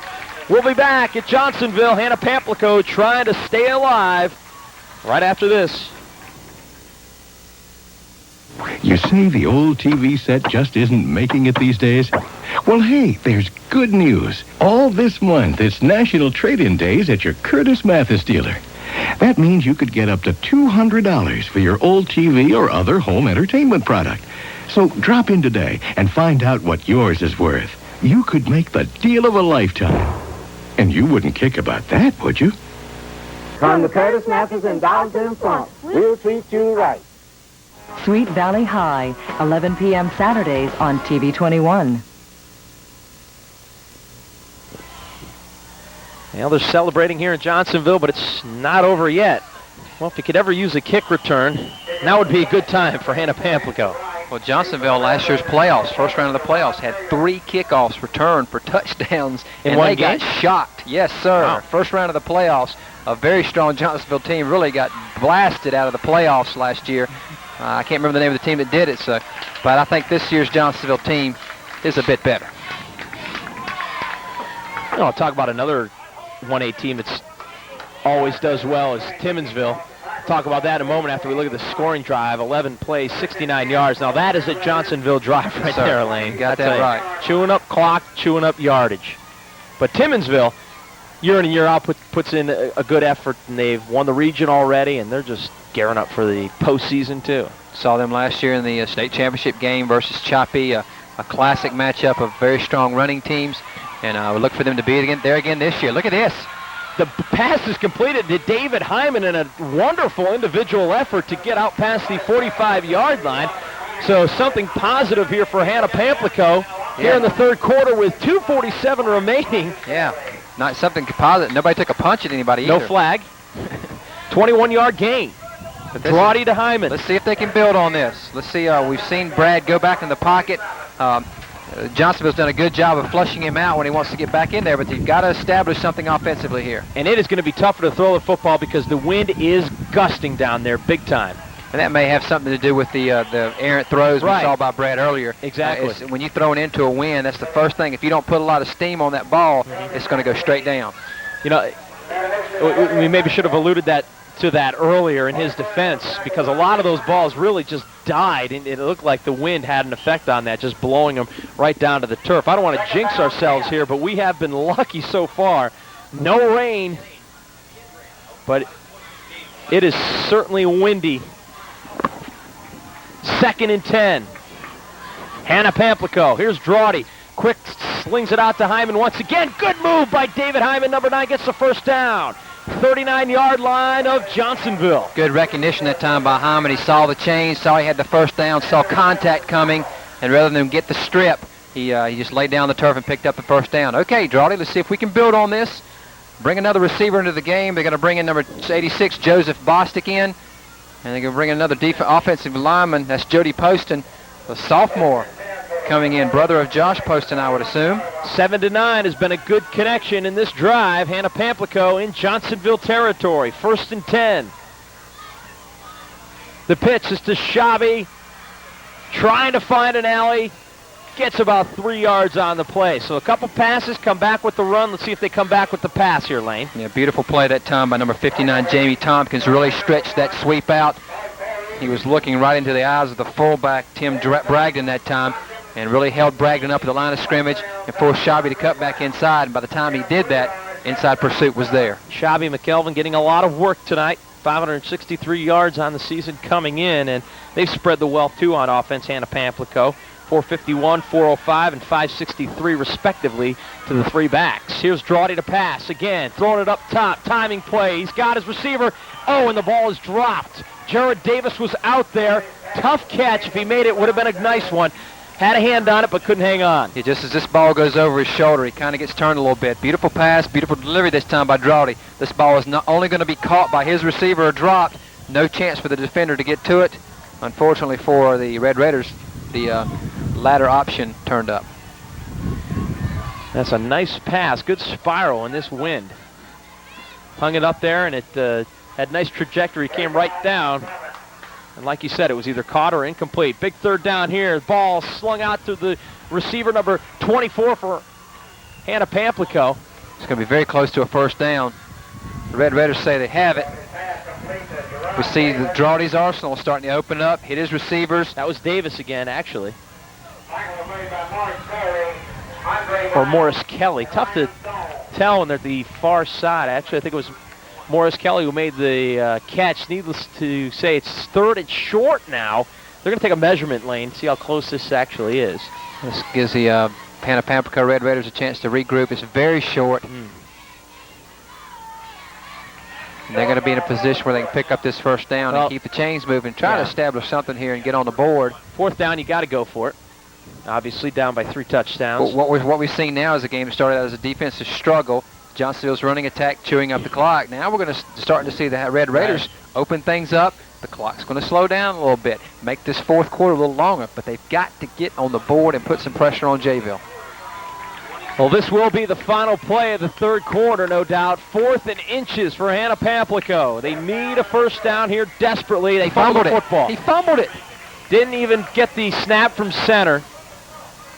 They'll peel him off and see who recovered.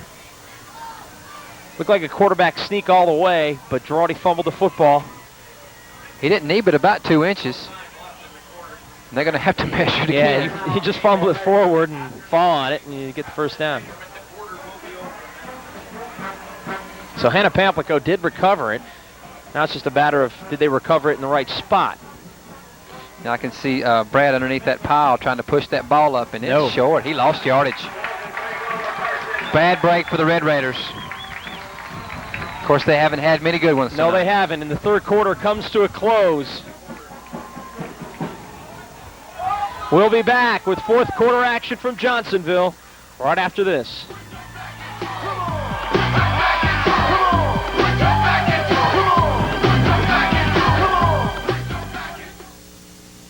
You can take the shortest way home, or you can go like this and do a few hundred things on the way.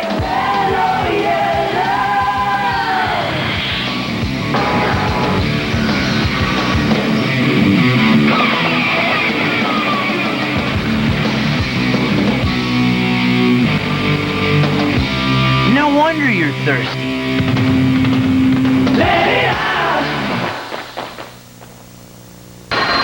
Set your alarm. Get out early. Be the first to take advantage of your Low Country GMC truck dealer's authorized model year-end clearance. All 95 Sonomas, every 95 Sierra, all 95 Safaris, every 95 Jimmy. This is the time to save. Every 95 model has to go. Drive away in a new 95 GMC truck during the authorized model year-end clearance at your Low Country GMC truck dealer. Hadwin White, Colonial, Longstreet, Bell & Bell, Mullins, and King GMC. VR Troopers, 4:30 weekdays on WWMB TV 21.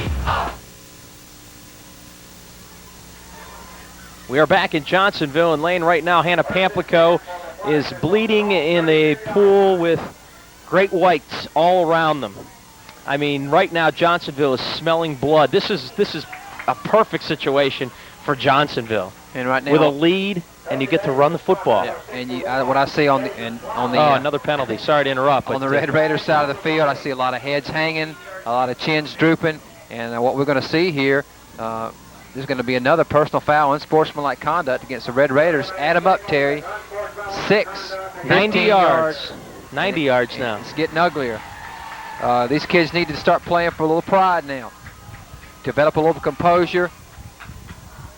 Wow. Good knows it can't get any worse. The only thing worse could be you could be getting your family beat by 50 points.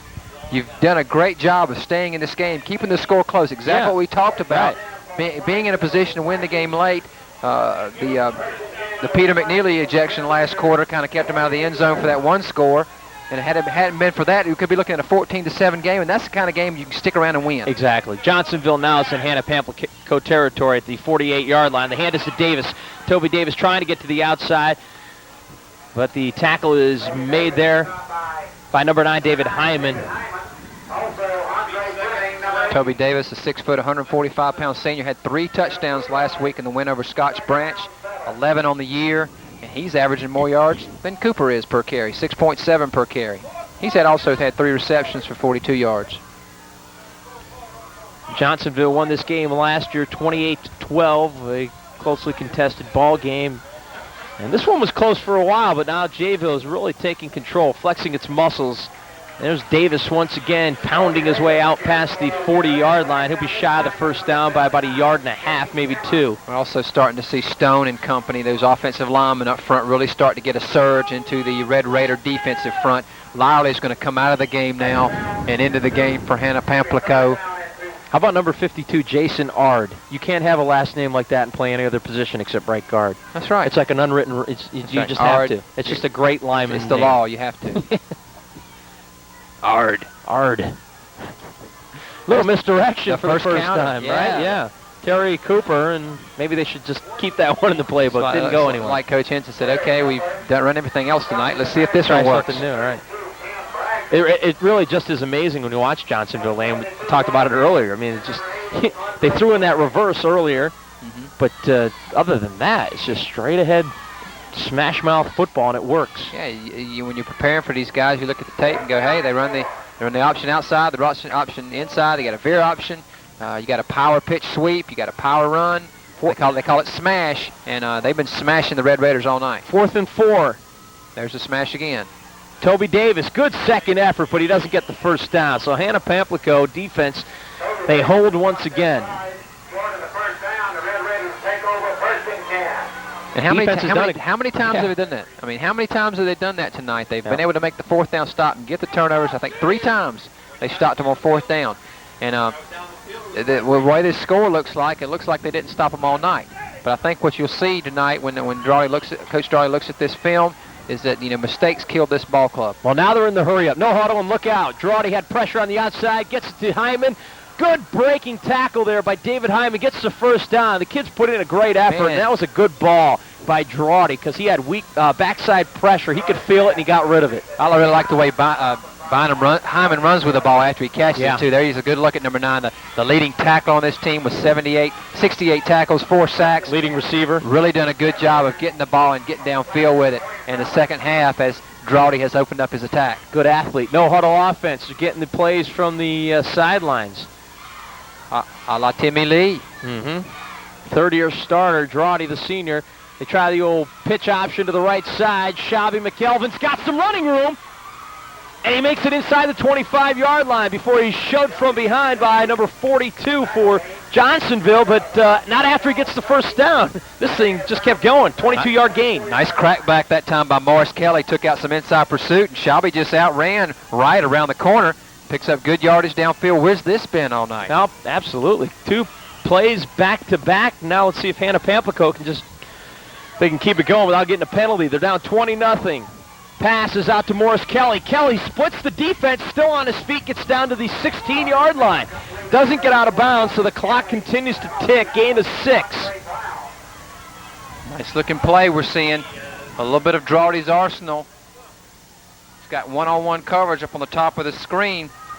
Well, right now, Hannah-Pamplico is catching the Johnsonville defense a little bit flat-footed, not prepared for this no-huddle offense. Trips right, Drawdy looking left, though. All kinds of pressure. Doesn't even have a chance as number 41, Garrett Taylor, is in his face. Fans want a grounding call or a sack. Drawdy, the senior, alertly gets rid of it. It probably could have gone either way. Good move, though, by Drawdy. He's not going down. He's got the arm strength and throws it out there just before his knee hits the ground. I'd say had his knee hit the ground before he threw that ball, they'd have probably downed him. But he did get it off and did try to throw it towards his receiver. Brad Drawdy, 6 of 10 passing here in the second half. I mean, it's all in hindsight, but maybe you should have done this in the first half. They're moving this football pretty well. Trips right, one receiver left. Drawdy looking left to the lone receiver. Throws it up for grabs, batted away. Going for Reese, and the ball is batted away at the last minute. Actually, he was going for Jared Davis, and the ball is batted away by Toby Davis. Drawdy's going to get nailed this time in the back. 58, that's Jamie Tompkins. Leveled him from the backside that time. Looked like they were setting up a little bit of a screenplay over here on the right-hand side before that play materialized. But HP is going to take a timeout here and try to get some points on the board. Well, it's back-to-back plays now. They flooded the right side and gone back to the left side, trying to get the single coverage on Davis. But the ball was thrown short a little bit. I don't know. Looking at these two. Well, we'll take a break, see if Hannah-Pamplico can punch one in here, down 20-0. Advance Auto Parts presents part number 12, the hand. A remarkable part of every Advance Auto Parts salesperson, the hand can grasp any automotive situation. My car goes. Instantly, the hand tests the electrical system, removes the dead battery, and with free installation, puts in a new Autocraft battery. All you have to do is shake number 12. Advance Auto Parts. The best part is our people. Set your alarm. Get out early. Be the first to take advantage of your Low Country GMC truck dealer's authorized model year-end clearance. All 95 Sonomas, every 95 Sierra, all 95 Safaris, every 95 Jimmy. This is the time to save. Every 95 model has to go. Drive away in a new 95 GMC truck during the authorized model year-end clearance at your Low Country GMC truck dealer. Hadwin White, Colonial, Long Street, Bell & Bell, Mullins, and King GMC. Well, it was a fourth down play. We just missed the incomplete pass by Drawdy. Hannah-Pamplico fails to score. They turn it over on downs. Johnsonville will take over. There's a look at it. Ball wide open. High and away. Just a bit outside. Just a bit outside. Take your base. HP, as they go into the playoffs, need to learn from this experience. This is the type of quality caliber of teams you're going to see in the playoffs. That kid's playing. Is he playing a game or what? He's playing a game. They can match up against this team. They've got to just keep themselves mentally into the ball game and focused on the job they need to do rather than getting involved in the emotion of the game. That was Walt Evans, actually, 72. I thought it was Cameron again, but that was number 72 coming in to make that play. But we said it all night long. The defensive line for Hannah-Pamplico has done a great job. They really have nothing to be ashamed about. And the times that Johnsonville was able to score, they got it outside. Mm-hmm. They had 150 yards at halftime. I don't think you'll see them have much more than about 200 yards. Oh, boy, here's the pitch to Davis. He had some running room for the moment, but it quickly closed down, but still a gain of about 6 yards that time. Tackle made there by number 24 for Hannah-Pamplico, Lyerly. Toby's having a good time out there. Got a big grin on his face. Yeah. He thought he had something there, but, Johnsonville know they've been in a game. I mean, Hannah-Pamplico's come out. They've hit them hard. And aside from shooting themselves in the foot and punching their opponents in the face, they've done a good job of staying in this one. You're so subtle. That's what that really hurt them. Yeah, I mean, the kids got the ball inside the 5-yard line. It's 14-0. If they can stick that one in, this is a brand new ball game. You're right. There's Toby getting some work. 7 minutes remaining in the ball game now. That was third down. He doesn't get the first down. I would assume they punted away here, and looks like they're bringing the punt team on. Yeah, they're not going to give Hannah-Pamplico the ball that close to the goal line. Still plenty of time left. And again, with Drawdy starting to get things warmed up over there, you don't want to give him the chance to get geared up.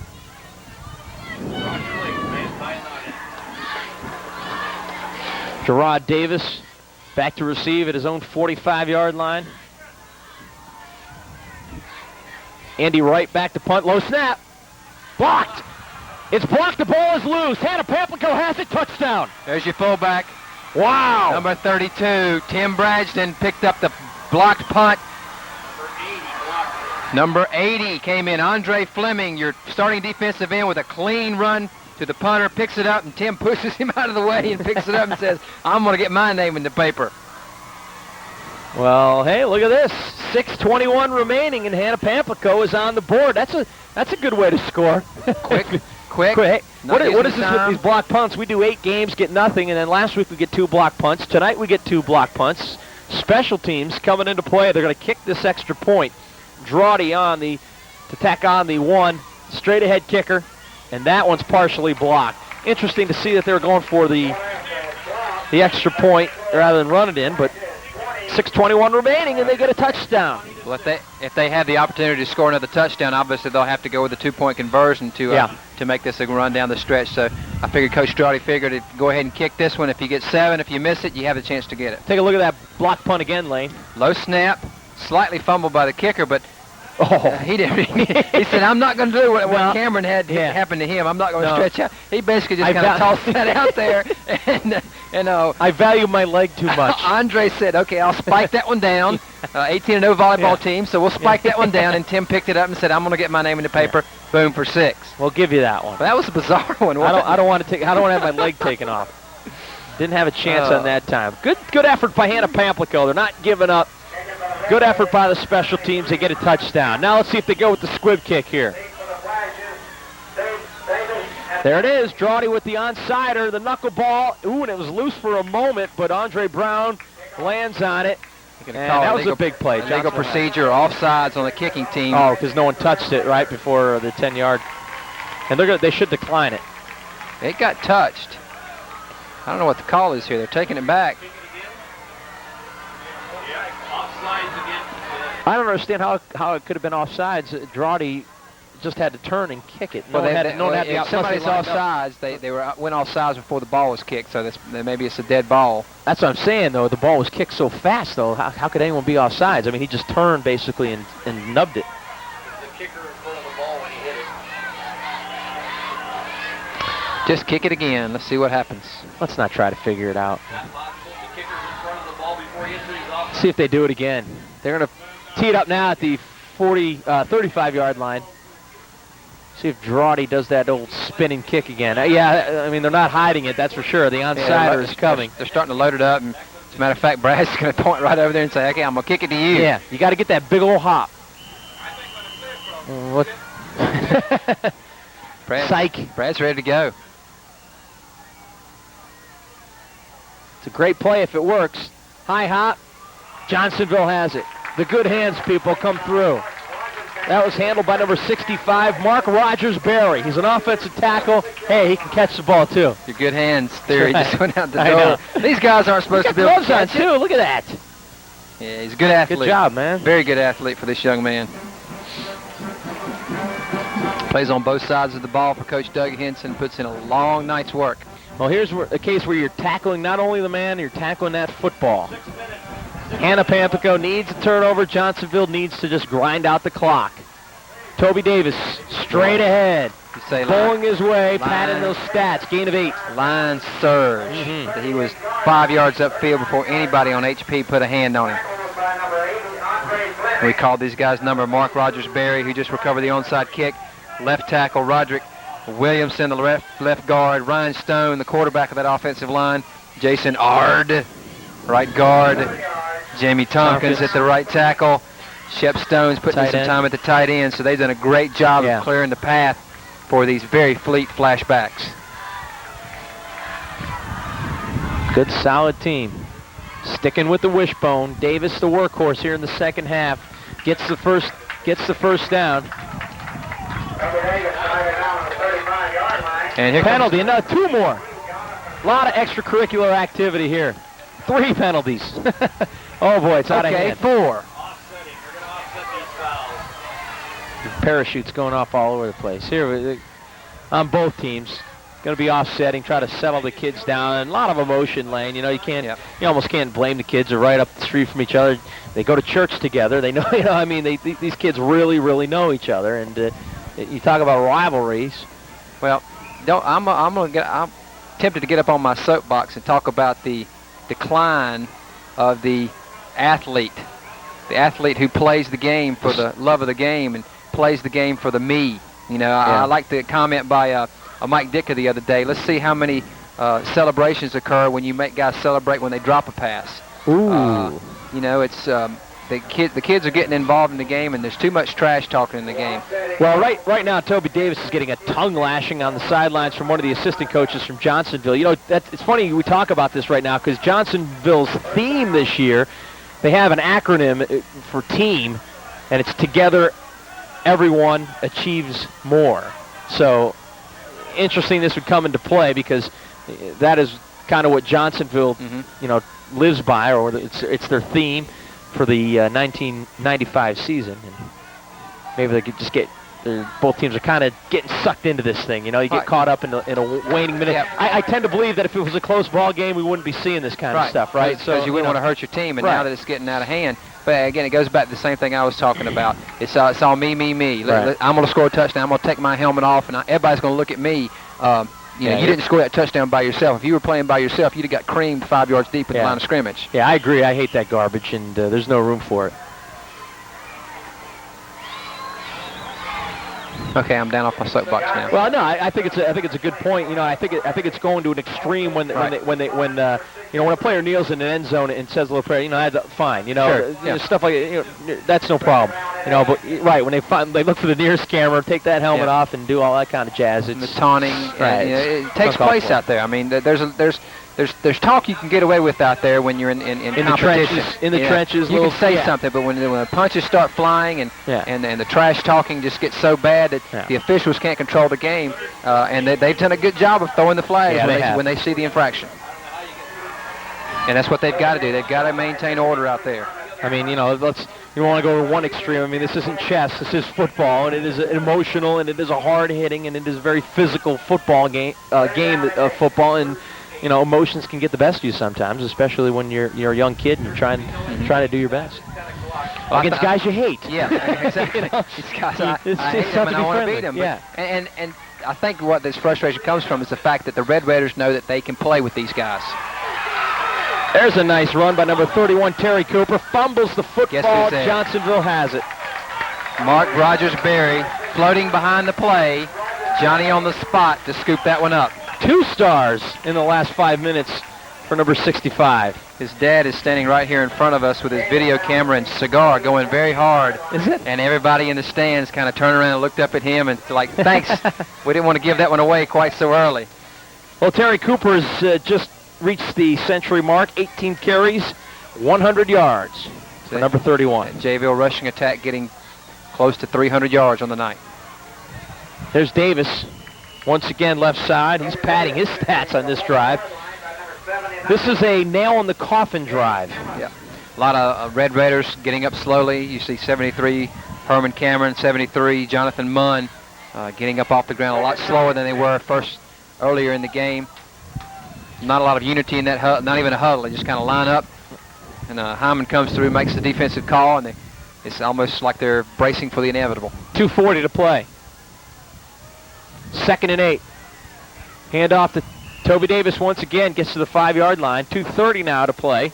Clock continues to tick. It's the first time we've seen the ball on the ground for this Johnsonville rushing offense. Yeah, good point. All night tonight.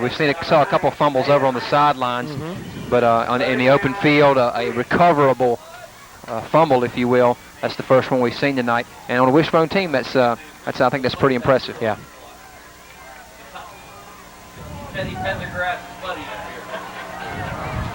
2 minutes exactly to play here in Johnsonville. 3rd down. The handoff to Terry Cooper, right up the middle. And I believe he got the first down. Had to just get over the 5-yard line, and looks like he may have done so. They'll spot that thing pretty close to the 4. Any measurement? No measurements. 4th down and a nose of the football. Timeout Johnsonville. They burned their final timeout with 1:29 to play, leading 20-6. I think this would be a good time for Coach Henson to bring in some of his reserve running backs and let them take a crack at the zone. I think he's got this game pretty much in hand with less than a minute and a half to go.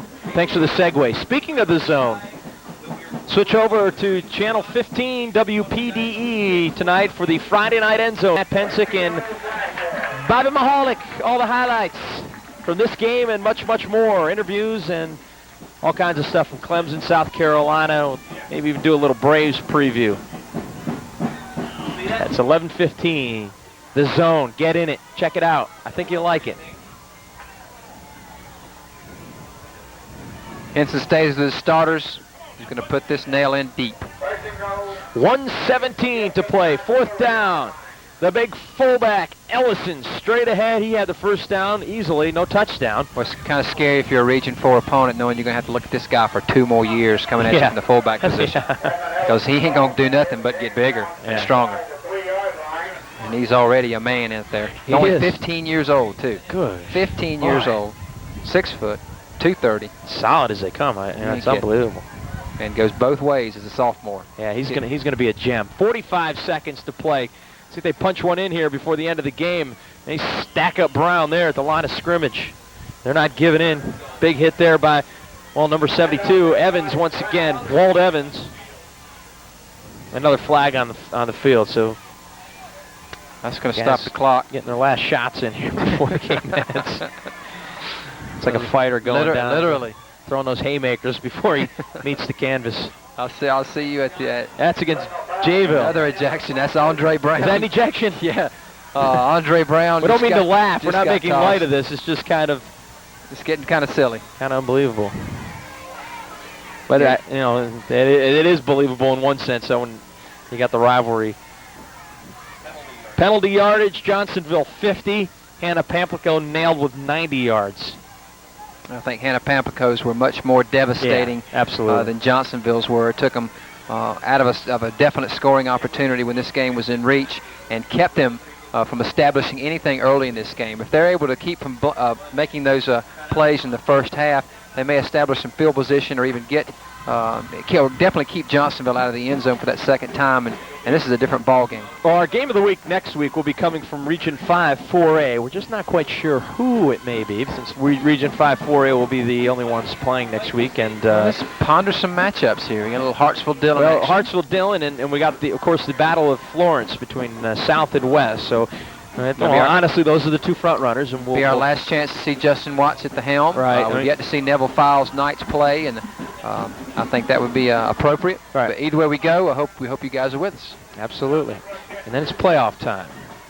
My buddy Joe Pendergrass, the clock keeper up here, but him and I got to go into the men's room, man. Well, I went to that Marion-Darlington game. I like those two teams a lot. I just think they have a lot of talent. And they're nicely matched, and I think both of them will do well in the playoffs. And Darlington knows this is their year. I mean, they're 3A now. They're going to have to go up to 4A eventually. So this is their shot. Well, they're going next year. They take a knee. There's a classy move there by Hinson. Not trying to get any more points. They just take a knee. They shouldn't have to take another step.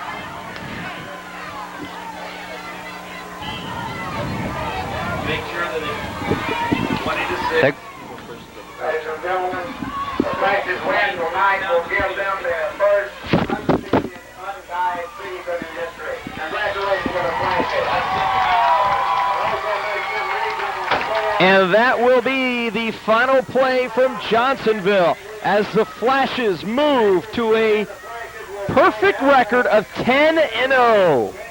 Johnsonville over Hannah-Pamplico 20-6, and we will have Coach Hinson with some post-game interviews when we return.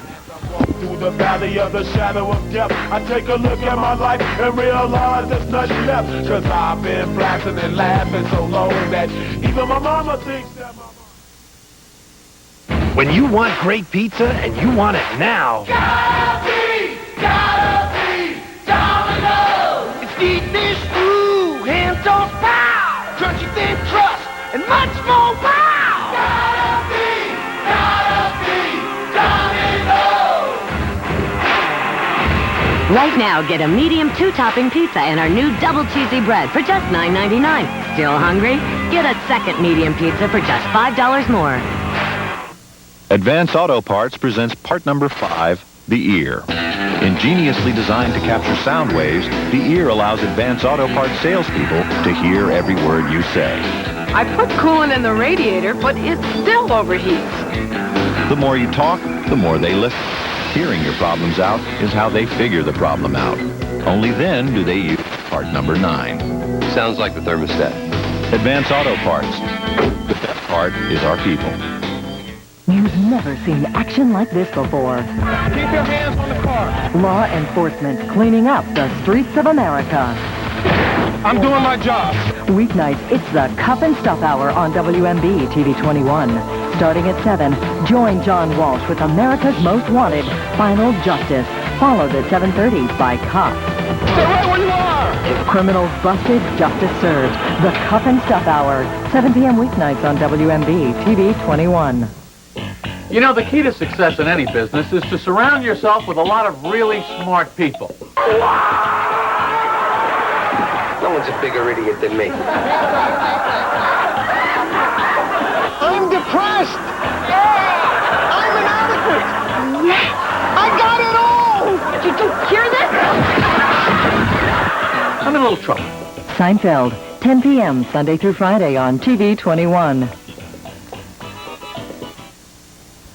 And welcome back to Johnsonville, where the Golden Flashes complete their first ever undefeated, untied regular season.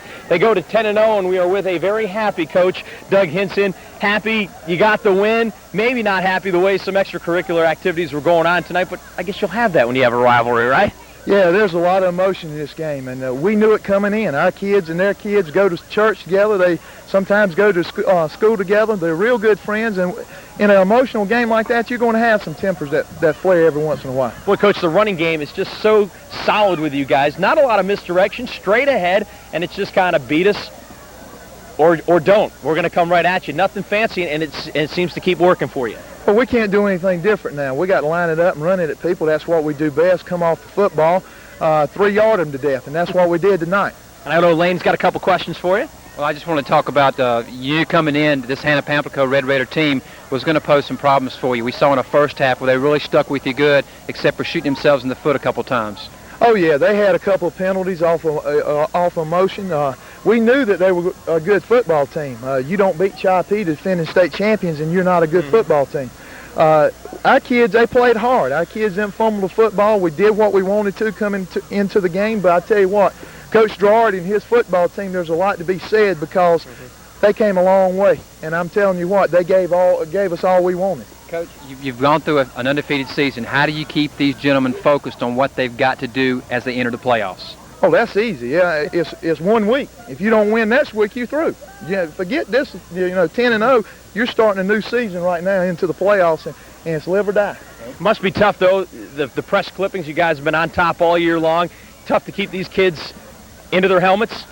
No, our kids, we got a very good group of kids, and our kids, I think they know that now. They know that there's 3 seasons. The first 5 you're just playing to get better. The second 5 you're playing to put you in a situation to play at home, and the third 5 you're playing for a state championship. Well, the Region 4 1A title is yours. Congratulations, and we'll see you somewhere down the road in the state playoffs. Appreciate it. Thank you. All right, John Coach. Okay. Well, a great game here tonight. Certainly Johnsonville showing its muscle with the running attack, and their defense with another fine performance. We heard that coming in. You're going to be really impressed with this Johnsonville team. They just run it straight ahead, and nobody stopped them. Nobody stopped them tonight. The Red Raiders can hang their hat that they did put up some very strong defensive fronts, and as they go into the playoffs, you could hear some noise from this Red Raider team also. Johnsonville, as we said, completes its first undefeated, untied regular season at 10-0. And they're undefeated in the region. They head on to the state playoffs where who knows how far this team can get. They're hoping a state championship. Well, that wraps it up. Week 10 of the high school football game of the week. We'll see you next week from Region 5 4A, and we'll let you know sometime later in the week where that venue will be at. For now, for Lane Harris, I'm Terry Gurn saying good night, and thanks once again for joining us here on WMB, the Game of the Week. Good night. Look at the situation they got me facing. I can't live a normal life. I was raised by the state, so I gotta be down with the hood team. Too much television. WMB TV 21's live high school football was brought to you by Domino's Pizza. If it's gotta be hot and it's gotta be now, it's gotta be Domino's. Contract Carpets of Myrtle Beach is your full-service floor covering center, featuring a full line of carpets including Monsanto Wear dated 2 nylon.